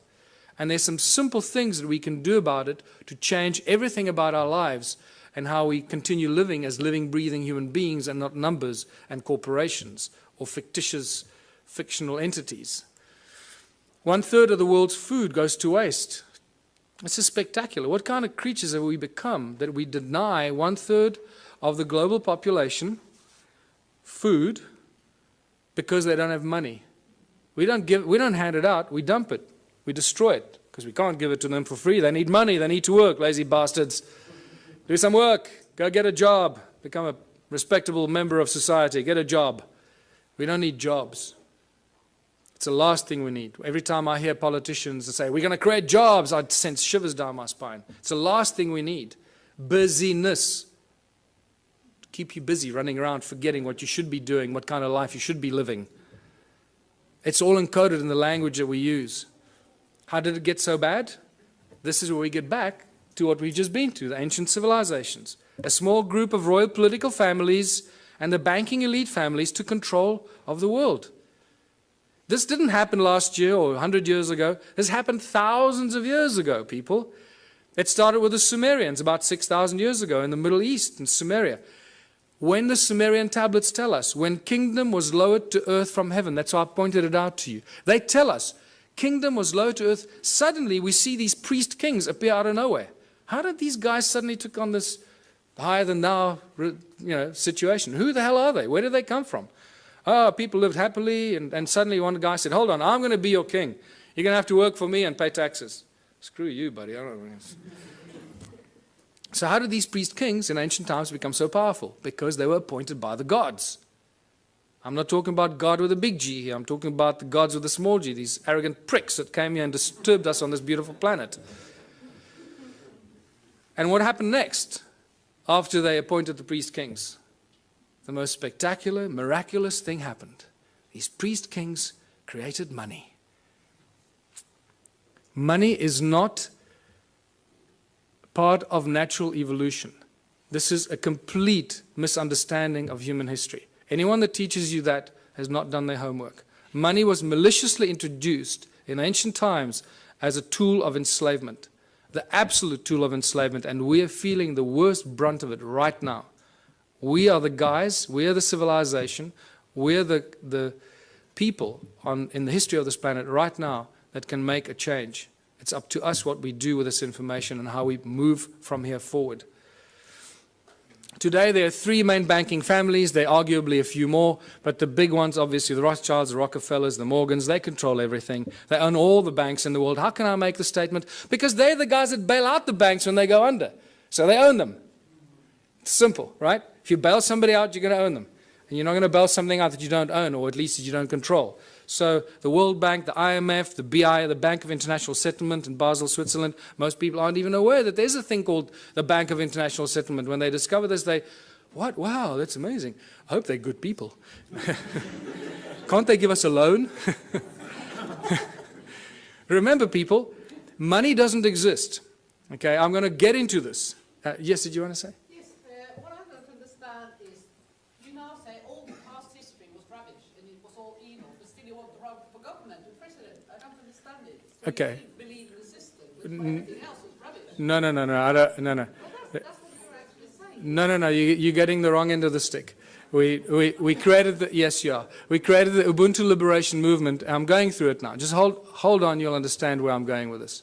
Okay. There's going to be another point in time to ask questions. Okay. I discussed this because this is quite central for our understanding of who we are.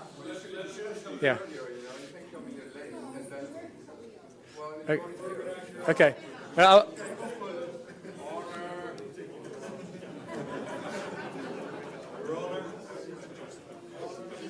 don't worry, you'll get it. You'll get it by the time we finish here. I'm sure you will. The banking families own the world. It's simple as that. If you don't believe that, then you also haven't done your homework. So all the discussions we've been having, and I've been going into many of these discussions, money keeps coming up all the time. But remember, money doesn't exist. Money is just empty promises. There is no thing as money. In fact, for those of you that know, I've been actively involved in legal cases in South Africa against the banks. Not just the banks, against the central bank, the South African Reserve Bank, the Minister of Finance as well. I've even opened up a constitutional court case against the banks, the Minister of Finance and the Reserve Bank, which had an interesting ending. If we have time, we can talk about that. But it doesn't stop. 2 years ago, myself and a small group of other people, mostly Scott Kundell, started asking the banks certain questions. And we couldn't get answers out of them. And then we started doing research and realizing how it all works. And for the fractional reserve system, you all know that, or you should know that. And the fact that money doesn't exist. In fact, in the South African Bank Act, to my horror of horrors, and I was in court, and I was doing research to stand up and defend myself, because the only way we can do this is when you stand up in court and defend yourself. So we didn't use lawyers. I went there and I stood and defended myself against the most, highest paid lawyers money can buy. And not just one of them. I was alone in the court against a judge that you have to call my lord and bow down when you walk into the court, my lord. And you start realizing the cabal, ritualistic club that these people belong to. It's spectacular. They wear black robes. And you go there and call it my lord, my lord. I thought I was going to cause trouble at first, but then I bit my tongue and I didn't do that.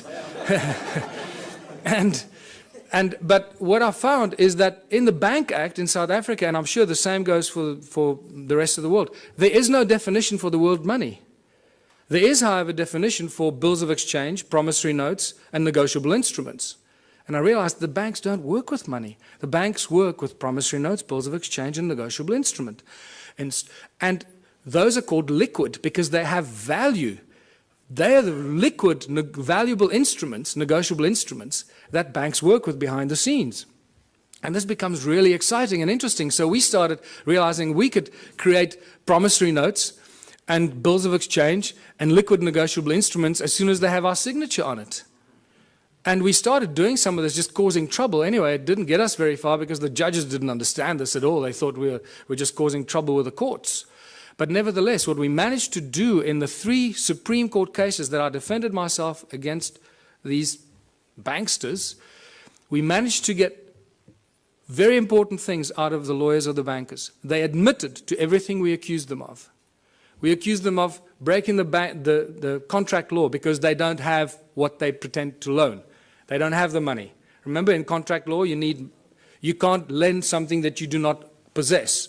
So that was one of our arguments. So we said, well, the banks aren't actually banks because they don't own any money. And they admitted, yes, no, we don't own any money. So, okay, great. Judge, did you get that? And then we said, well, that means that you're an agent and you're not a banker, so you can't charge interest and you can't come after me because the contract is null and void. And then we realized that they securitize your signature. They sell every document you have, every document you sign with your signature on it and has a value on it is sold in a process called securitization. And this is a global industry. Global banking industry works with securitization. And they're very proud of it. They publish the securitization information on their websites. But then when you argue securitization in court, they deny it. They say, no, we don't know what you're talking about. No. And the judges don't go and do their homework because the judges are so blinded by the banks and the lawyers, they just follow. They just can't imagine that the banks could be lying. So they agree that they practice securitization. Well, first of all, they denied that there is anything called securitization. They accused us of being fanciful and making things up, and that they didn't have money to lend. We accused them of not having locus standi or any rights to start the action against you because they sell your documents and your contract to a third party called a special purpose vehicle. And that special purpose vehicle company is a third party that takes complete ownership of your property, your car, your credit card debt, your overdraft. Everything is securitized by the banks because they don't have money. That's how they make money for themselves. It's all shuffling paper and bookkeeping entries and selling empty promises. And this is how junk bonds are created, because once you haven't paid on your bond, 3 months after you haven't paid on your home loan, your bond, that goes stale. What the SPV does, they then claim insurance on it and they file it. So the SPV gets paid, the bank has been paid the moment they sell your signature to them. Everyone's been paid, but you keep paying for your home loan for the next 30 years. The moment you stop paying, the bank comes after you, says you owe us money. There's a contract, my lord. See, he signed a contract, he owes us money. And the judge doesn't for 1 second say, well, hold on, let's look at the validity of this contract. Do you have rights to this contract? Who owns the property? So this has now been exposed. We are this close in South Africa.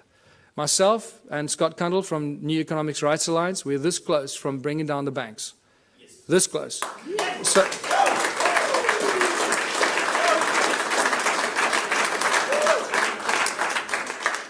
because they're just lying thieves. What you're talking about, the global banking industry, people, is nothing more than the largest legalized organized crime syndicate. That's what it is. So they're a bunch of criminals. We've got to do something about it to stop it. So I've got 2 cases against the banks now. One of 5 counts of fraud, which they haven't argued any of the points. They've argued why I'm claiming all the money that I'm claiming. They're not arguing any of the points. And Scott Kundle has got a case with the New Economics Rights Alliance, which has become the 3rd largest non-profit organization in South Africa in the last 6 months, about 160,000 members. He's launched a case of unconstitutionality against all the banks. We're about to launch criminal charges against the banks, full-blown criminal charges, because the evidence is just becoming overwhelming. And all it's going to take now, one judgment. If there are any mathematicians here, you can see the complete insaneness of this. Out of thousands and thousands and thousands of court cases, people against banks, not one person has ever won a case against the banks. Just think about that. Clearly, this is stacked in favor of the banks. Clearly. And the judges are either paid off or they're too stupid to understand what's going on. But things have changed. We have a few situations in South Africa. We've had small victories where the banks withdrew. This is how clever they are. They withdraw before they get a judgment, or they abandon. So there isn't a precedent on the record. So you can't then go and argue the precedent. So they're very clever with this. But we're going to force them into a judgment because of what we're doing. And it's just going to take that first judgment and then it's all over. The entire global banking system works on the same principles, and it's just going to be a domino effect. And we'll do what Iceland did, hopefully.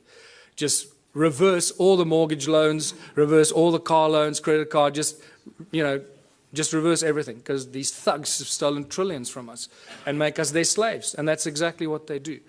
And this is linked to our education system, because most people are indoctrinated into this way of thinking since childhood. Our education system has nothing to do with learning. It's really developed and funded by the banking families to condition humanity into following orders and respecting authority. They control the content of all the textbooks and transfer of information. Our schools are really just indoctrination camps to brainwash our children to follow orders and to bow to authority. It's got nothing to do with learning, people. The money controls the legal system, as I mentioned already.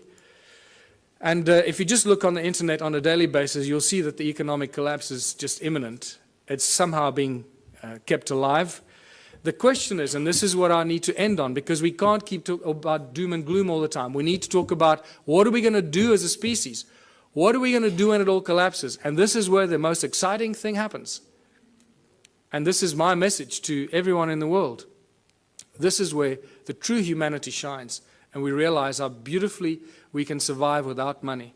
We have to find a new system, because this system is broken. It doesn't work. We cannot continue doing what we've been doing for the past 6,000 years. That is insanity, and as you know, insanity is defined as doing something over and over again and expecting different results. So hopefully after 6,000 years we now have learned. Don't try and fix the current system. Change it completely. What is the one thing that we can do to change it? You know what that is. And this is where the Ubuntu Liberation Movement comes in. Join the movement. Realize it's a movement about higher consciousness. It's about breaking all the norms that we've been conditioned to believe, standing up to authority, and taking back what belongs to us, living, breathing human beings. The Ubuntu contribution system, I called it contributionism in 2005 when I first started writing about it. Completely new social structure, abundance for all. It's based on ancient knowledge when they didn't have money, where everyone contributes their natural talents or acquired skills for the greatest benefit of all in the community. It's a simple system. It comes with a lot of questions because we're so poisoned by capitalism, consumerism. It raises many questions instantly, but I've been through this thousands and thousands of times. I can already tell you what you're thinking, and I'm going to tell you what you're thinking just now. It goes back to the African roots called Ubuntu. All ancient cultures, in a way, share this African system called Ubuntu. They have different names for it, but it always comes down to the same thing. It's amazing that the ancient cultures survived for thousands of years, not using money, and they thrived, as Foster Gamble would say. And they had a similar philosophy. If it's not good for everyone, it's no good at all. And that is a beautiful philosophy that I'd like to share with everybody, because I don't want to do anybody harm, and I don't want to do anything that's going to harm anyone because it does me good. I'm not interested in doing that. And this is why the whole Ubuntu contributionism system, the Ubuntu movement, is a movement of higher consciousness. It is for people moving into a new age, a new era of higher consciousness. Exactly that. So that's the virus we want to inject into the South African Parliament. Higher consciousness. Not because I want to run for president. In fact, if by some miracle I became president, and this was a question that was asked me in Durban last weekend at our first public meeting. So what are you going to do if you become president? I said, well, the first thing I'll do is I'll dissolve the government. Just dissolve the whole government. Just dismantle it. And give the power to the people, wherever they are, to start their own local communities. Rewrite the laws. The laws we have are not written for the people, they're written for the corporations. Our inalienable rights, this is what I need to remind people of. And this is beautiful, because this is part of the ANC's Freedom Charter that they stood for over 100 years. Now, it's been very conveniently forgotten. And this has become the new Freedom Charter for the Ubuntu movement. The country belongs to the people.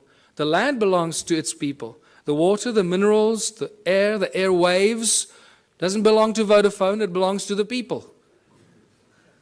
The forests and everything in the country belongs to the people. Yeah. The land in China belongs to the people, and they should do exactly the same. This applies to every country, people.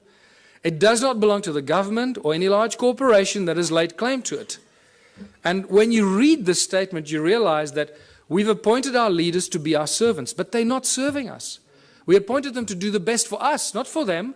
So whatever we want and we need as a people, they should be doing for us. Is that happening? No. The opposite is happening. So what has happened here? The government is not serving the people. The only conclusion we can reach is that they're serving themselves and the corporations that fund them. They've turned the people into their slaves. The government and large corporations have stolen the country from its people. It's as simple as that. We've become the slaves, and unless we do something about it, it stops. How do we know this? In South Africa, I don't know about these countries. I believe the European countries, how it works now. I haven't done that research because I'm focusing there. The government of South Africa and the Republic of South Africa are both registered as two separate corporations on the US Securities Exchange. So they're corporations that trade us as commodities. Every week new laws are passed in every country, I guess. In South Africa, it's published in the government gazette. Nobody knows where to get it, how to read it, what it means, but they publish it in the government gazette and they get away with it. You see, it was published. You didn't object, so now it's a new law. That's how they get away with it. But every week they publish new laws that we don't understand and we don't want. Our laws protect the corporations. They do not serve the people. Corporations have more rights than living, breathing human beings. I've witnessed this in my own presence in court on 3 occasions. And the fun gets better every day. Because, you know, for those of you that have been following some of what I've been doing, 2 weeks ago, our legal advisor, Raymond Dix, was attacked in his house by 10 armed men, tied up and held at gunpoint for 3.5 hours while they ransacked his office, his home office. They made it look like a robbery, but when they left and very carefully removed his computer, his hard drive, his backup hard drive, and his secondary hidden backup hard drive, which they knew exactly where it was, they left with only 2 other things. The legal files pertaining to my actions against the courts, the banks, and Scott Kundal's files, the New Economics Rights Alliance, the Ubuntu movement, my movement, and New Economics Rights Alliance. Those are the only files, legal files that disappeared. So it's very clear what's going on here. The banks hit us where it hurts most, that our nerve center removed all our research, documentation, and files, but we had backups elsewhere.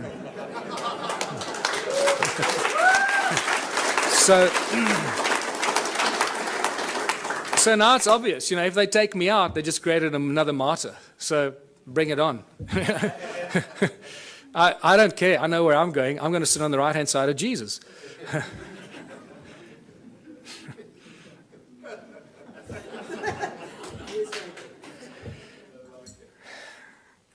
We need a whole new legal system written for the people, by the people, not by the corporations and the governments that want to schneid the people into the ground. Everything in South Africa and in other countries belongs to the people. Eskom, for example, is the electricity supply giant. It supplies most of Africa with electricity. All the installations of Eskom belong to the people. The coal they use that they get out of the ground to charge us for the electricity belongs to the people because the coal belongs to the people.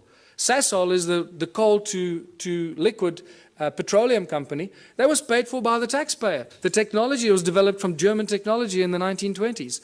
That was paid for by the South African taxpayer, all the early installations for Sasol. So all the fuel that we should be driving on in South Africa, we should have virtually for free because all the components belong to the people. The railways run every day, but they don't transport people. They transport coal and wood. Everything for the corporations, nothing for the people. You can't catch a train anywhere in South Africa. And so it goes. The forestry, the minerals. Forestry, between Sappi and Mondi in South Africa, they own more than 1 million hectares of land that they somehow managed to take possession of. Who gave it to them? The people didn't agree to give it to them, but it belongs to them. So you can see how this theft of the land and all the inalienable rights of the people of the land have been stolen and given to corporations. So the government and the large corporations have stolen the country from its people. It's obvious. What do the people need? This is where we start seeing the beautiful side and how simple things can be. What do we need? We need food, water, love, friendship, homes, tables, chairs, knives, forks, gardens, clothes, technology, healthcare, arts and culture. We need everything that each and every one of you can imagine and beyond. We need everything, and we should have all of it because there should be no hurdles to achieving this and having that, right? We do not need money. Did you see money anywhere in that list? No, we don't need money. Money gets in the way. Money is the obstacle, is the hurdle to all progress. Money does nothing. People do everything. People plow the lands, grow the food, build the bridges, build the rockets, solve the mathematical equations, create the technology. People do everything. Money does nothing. Money is just the obstacle to all this incredible progress. People create the arts and the culture. Money does nothing. The origins of money goes back to Sumeria once again. These Sumerians, the first forms of money were really little clay tablets.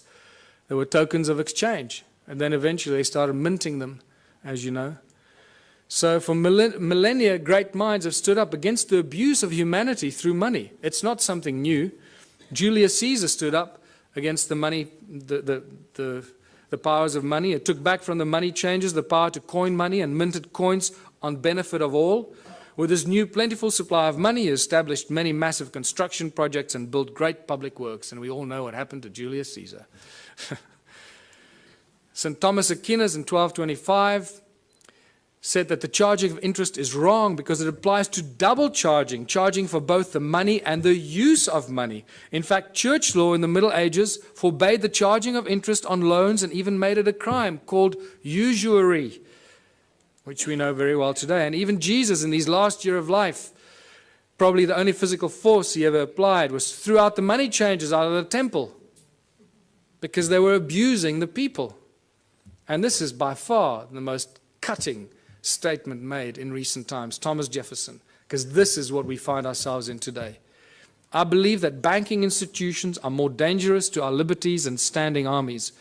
If the American people ever allow private banks, remember all our banks in the world, are virtually all the banks are private banks, private corporations, whose interest is making profit at all cost. So if the American people ever allow private banks to control the issue of their currency, first by inflation, then by deflation, the banks and the corporations that will grow up around the banks will drive the people of all property until their children wake up homeless on the continent their fathers conquered. That's where we are standing today. All over the world, this is the situation we're in. Money is the obstacle to all progress. It does nothing for society. It is the absolute tool of control by those that control the issue and the printing of money. That's why when I say they own the world, they do. They literally, physically own the world in each of one of our asses. It prevents the natural flow of free energy. And that is very important to this weekend's activities here. Money prevents the natural flow of free energy. So I beg you, everyone present here, remember, it's about free energy, not I'm going to make $1 billion out of this energy. Give it away for free. It'll come back to you in ways you cannot imagine. Do that one thing for humanity. If you find any source of free energy, don't try and make zillions out of it. It will kill you or they will kill you before you can get it out there. Money is the primary cause for the 7 deadly sins. We all know the 7 deadly sins, or have we forgotten them already?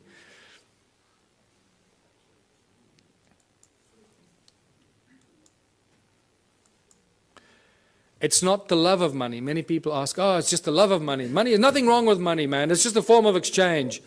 You know, we're so poisoned that we try and argue for it. We try and defend it. That's how poisoned our minds have become. It's incredible. It's not the love of money. It's the mere presence of money that causes all these problems. If you take money out of the system, all this stuff suddenly and miraculously vanishes. So what is the solution? If it's the mere presence of money or the love of money, of all of the above, what are we going to do to solve the problem? The answer is so blatantly obvious. Remove money. Just get rid of it. Get rid of it. What do we need it for? It's causing all the strife in our lives. It's destroying our planet. The mines are raping our Mother Earth, taking out the precious guts out of our Gaia and distributing it around the world to people that claim they own it. It's sick. The obvious questions, if you remove money, so who's going to shovel the crap? How are we going to pay for things? I'll just sit on my ass and do nothing. I want 50 Ferraris. You know, are we going back to the Dark Ages, living in caves? Is this a lawless society? Who's going to make the rules? Why should I do something I don't want? These are the first things. I know these are the most commonly asked questions, and I'm sure that you're asking some of them to yourselves. But I can tell you that as you work through this process of a moneyless society, Ubuntu society, where everybody contributes their natural talents or acquired skills to the greatest benefit of all, with certain minor rules that are not rules, it's really just an agreement that this is how we're going to work together. The moment you start working in that kind of community, the abundance is so spectacular that we, right now, cannot imagine it. It is not possible for us to imagine it until you start immersing yourself in this kind of thinking. And I call these the Ubuntu communities, as I said, where everyone contributes their natural talents or acquired skills for the greater benefit of all in the community. A new social structure for a new world and a new age. Abundance for all beyond our wildest belief. There are 5 mantras, 5 key points to the Ubuntu society. And it's not barter or trade. Everybody often jumps, a lot of people jump to the conclusion, think, oh, let's go back to barter. No. He who has more to barter or trade will eventually rule the roost. So you can't go to that system. If you have nothing to trade, what are you going to say? Well, I got nothing to trade, so I'll have to, kiss your butt. No. So the Ubuntu contribution mantra is the 5 points. No money, no barter, no trade, no value attached to anything greater or lesser than anything else. Because why? Each one of our contributions should be and is equally valuable. If you start telling, well, I'm a doctor, my time is more valuable than yours, you're barking up the wrong tree, brother. Okay. So, and the final one, where everyone contributes for the greater benefit of all in the community, because that is how you get rewarded. You get rewarded by the recognition of the people in your community. Isn't that the highest reward everybody wants and is trying to buy with money, is recognition and respect of others? In essence, ultimately, that's what most people really want, is just to be loved and recognized for what they've done. And they think they can use money to do that. And then when they make a lot of money, they get zillions in the bank, then they suddenly realize, oh, well, nobody loves me anymore. They all want to take my money. So let me spend my money and then people will love me. And that's generally what happens when they start paying for things and people love them more, when they start giving it away. So, united Ubuntu communities. In unity we thrive and anything is possible. Anything is possible. A world without money. There's no crime, no envy, no gluttony, no greed, no hoarding, no hierarchy. And the whole Ubuntu movement and the Ubuntu party has no hierarchy. Communities look after themselves. We have no central government. We don't have any central assholes trying to tell you how you should be running your life. No obstacles to any kind of progress. Because the solutions are simple and there are many bright minds here. We all know what the solutions are, what should be done to solve the problems, and somehow our politicians just can't get it right. They keep screwing it up, So don't ask the politicians to solve it. Give it to the scientists, give it to the farmers, give it to the engineers. They'll solve the problems for us. Ordinary people will. Politicians will do nothing. Transition will have to occur in simple steps that flow from one to the other. We can't go from zero to hero. We can't go from a moneyless-driven, capitalistic, consumeristic monster to a moneyless society that lives in harmony and zen, right? It's not going to happen. So if you go onto my website, the ubuntuparty.org.za website, I've started posting a number of papers on how the transition will take place. There's not time for it now, so I ask you, please go onto our website and check it out. It's beautiful. What's key here is that the small towns will probably play a very important part in the transformation, because in small towns and small communities, people will agree on things a lot quicker than in the big cities. Right? So they will agree, okay, we need to get off the grid, we need to grow enough food for all of us, we need to make sure we got water, and they can go out and do it. We must create alternative energy for ourselves in our town, so if the grid goes down, we stay alive. And the small towns and villages will become the activators of this transitional phase. And I put together a few theories and ideas to give people ideas how to start doing this. It also goes into our education and schooling systems, where we stop sending your children to school. Please, I beg you, don't send your children to school. Don't do it. You're turning them into monsters. I've had a few of my friends in Johannesburg, in South Africa, that have not sent their kids to school. They are much smarter than the kids that go to school. And I'm not kidding you. They really are. They just learn from their parents, and they learn.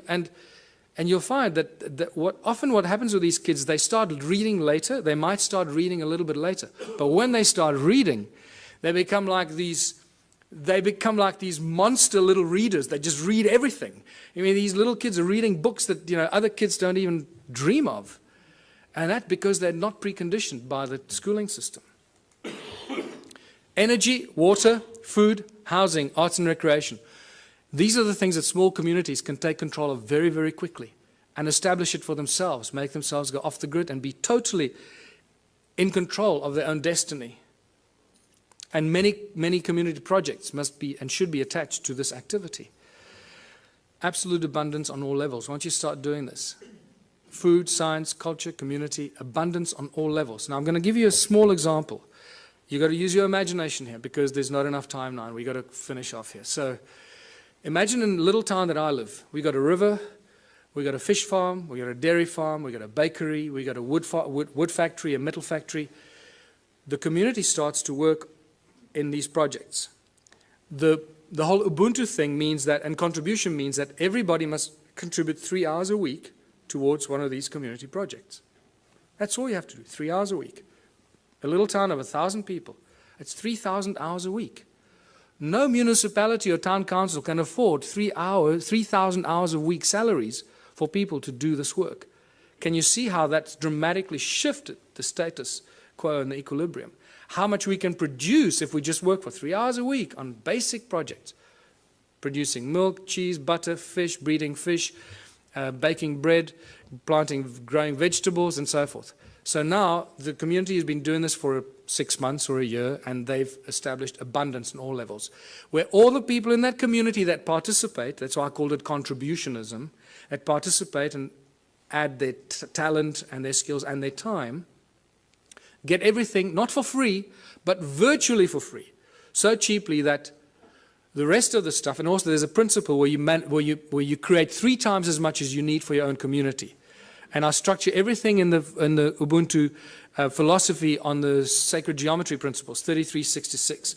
So you produce 3 times as much as you need for your community. Why? Because there'll be other communities that can't produce what you're doing, so you'll be actually helping them while they're helping you with the things that you can't produce. So, and by the end of that, there's so much abundance because you're doing it 3 times that whatever you don't consume in your own little village or town, what are you going to do with? You're going to make it available on farmers markets and stores in your town for the surrounding communities. The moment you achieved that state, you've created the domino effect. Because what's going to happen to all the neighboring towns? All the people from those towns are going to come buy your bread, your milk, your cheese, your whatever it is you produce. Because it's going to be a fraction of the cost they pay for it in their own town. There's your domino effect. There's your trigger point. So think about it from that perspective. At the outset, it sounds like a huge thing. Wow, how are we going to go from there to a moneyless society?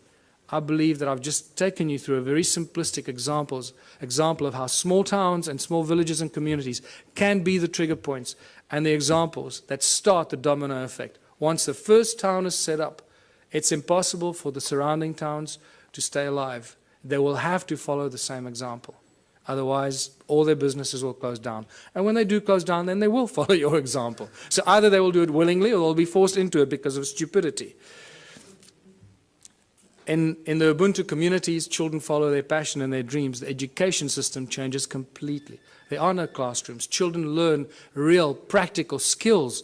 So by the age of 16, they've done everything. They've baked the bread. They've worked in nuclear laboratories. They've built rockets. They've built homes. They've built earthships. They've planted seedlings and grown fruit. And they'll be so wise by the time you're 16 because you've had all this experience.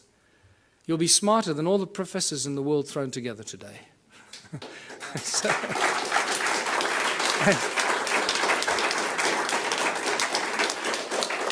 Take any school leaver today, put them on a farm, put them anywhere into a practical solution.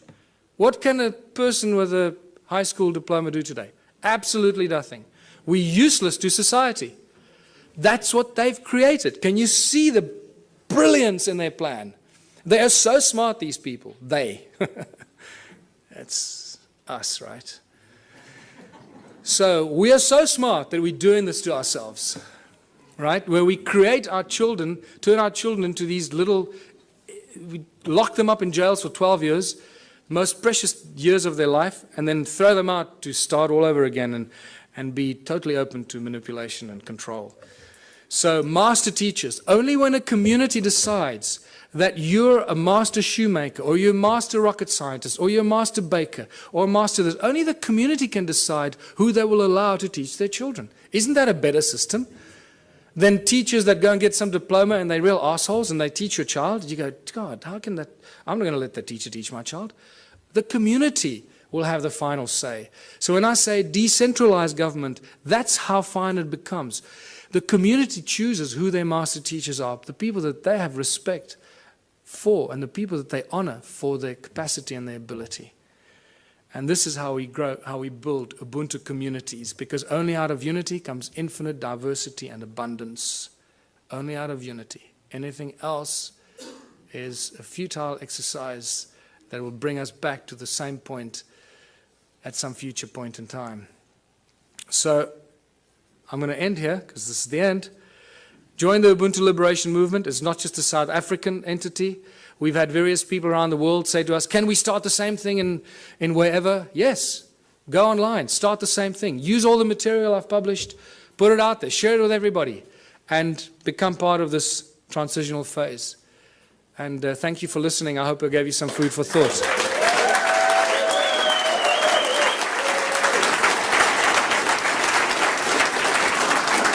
Thanks. Thanks very much. Please wait one moment. People are coming up to me and asking me, what can we do after the conference? Now, one of the things we can do after the conference, Michael needs exposure, big time. We need a bus going around. Everybody who has a Facebook page, a Twitter page, you just put one line, Michael Tellinger for president, and this website. People are going to pick it up sooner or later on the internet, and it's going to be recycled, recycled, recycled, recycled. It's safer, we're going to get the word out, and the ball is going to roll. Okay. Thank you. Dit was de uitleg van de conferentie.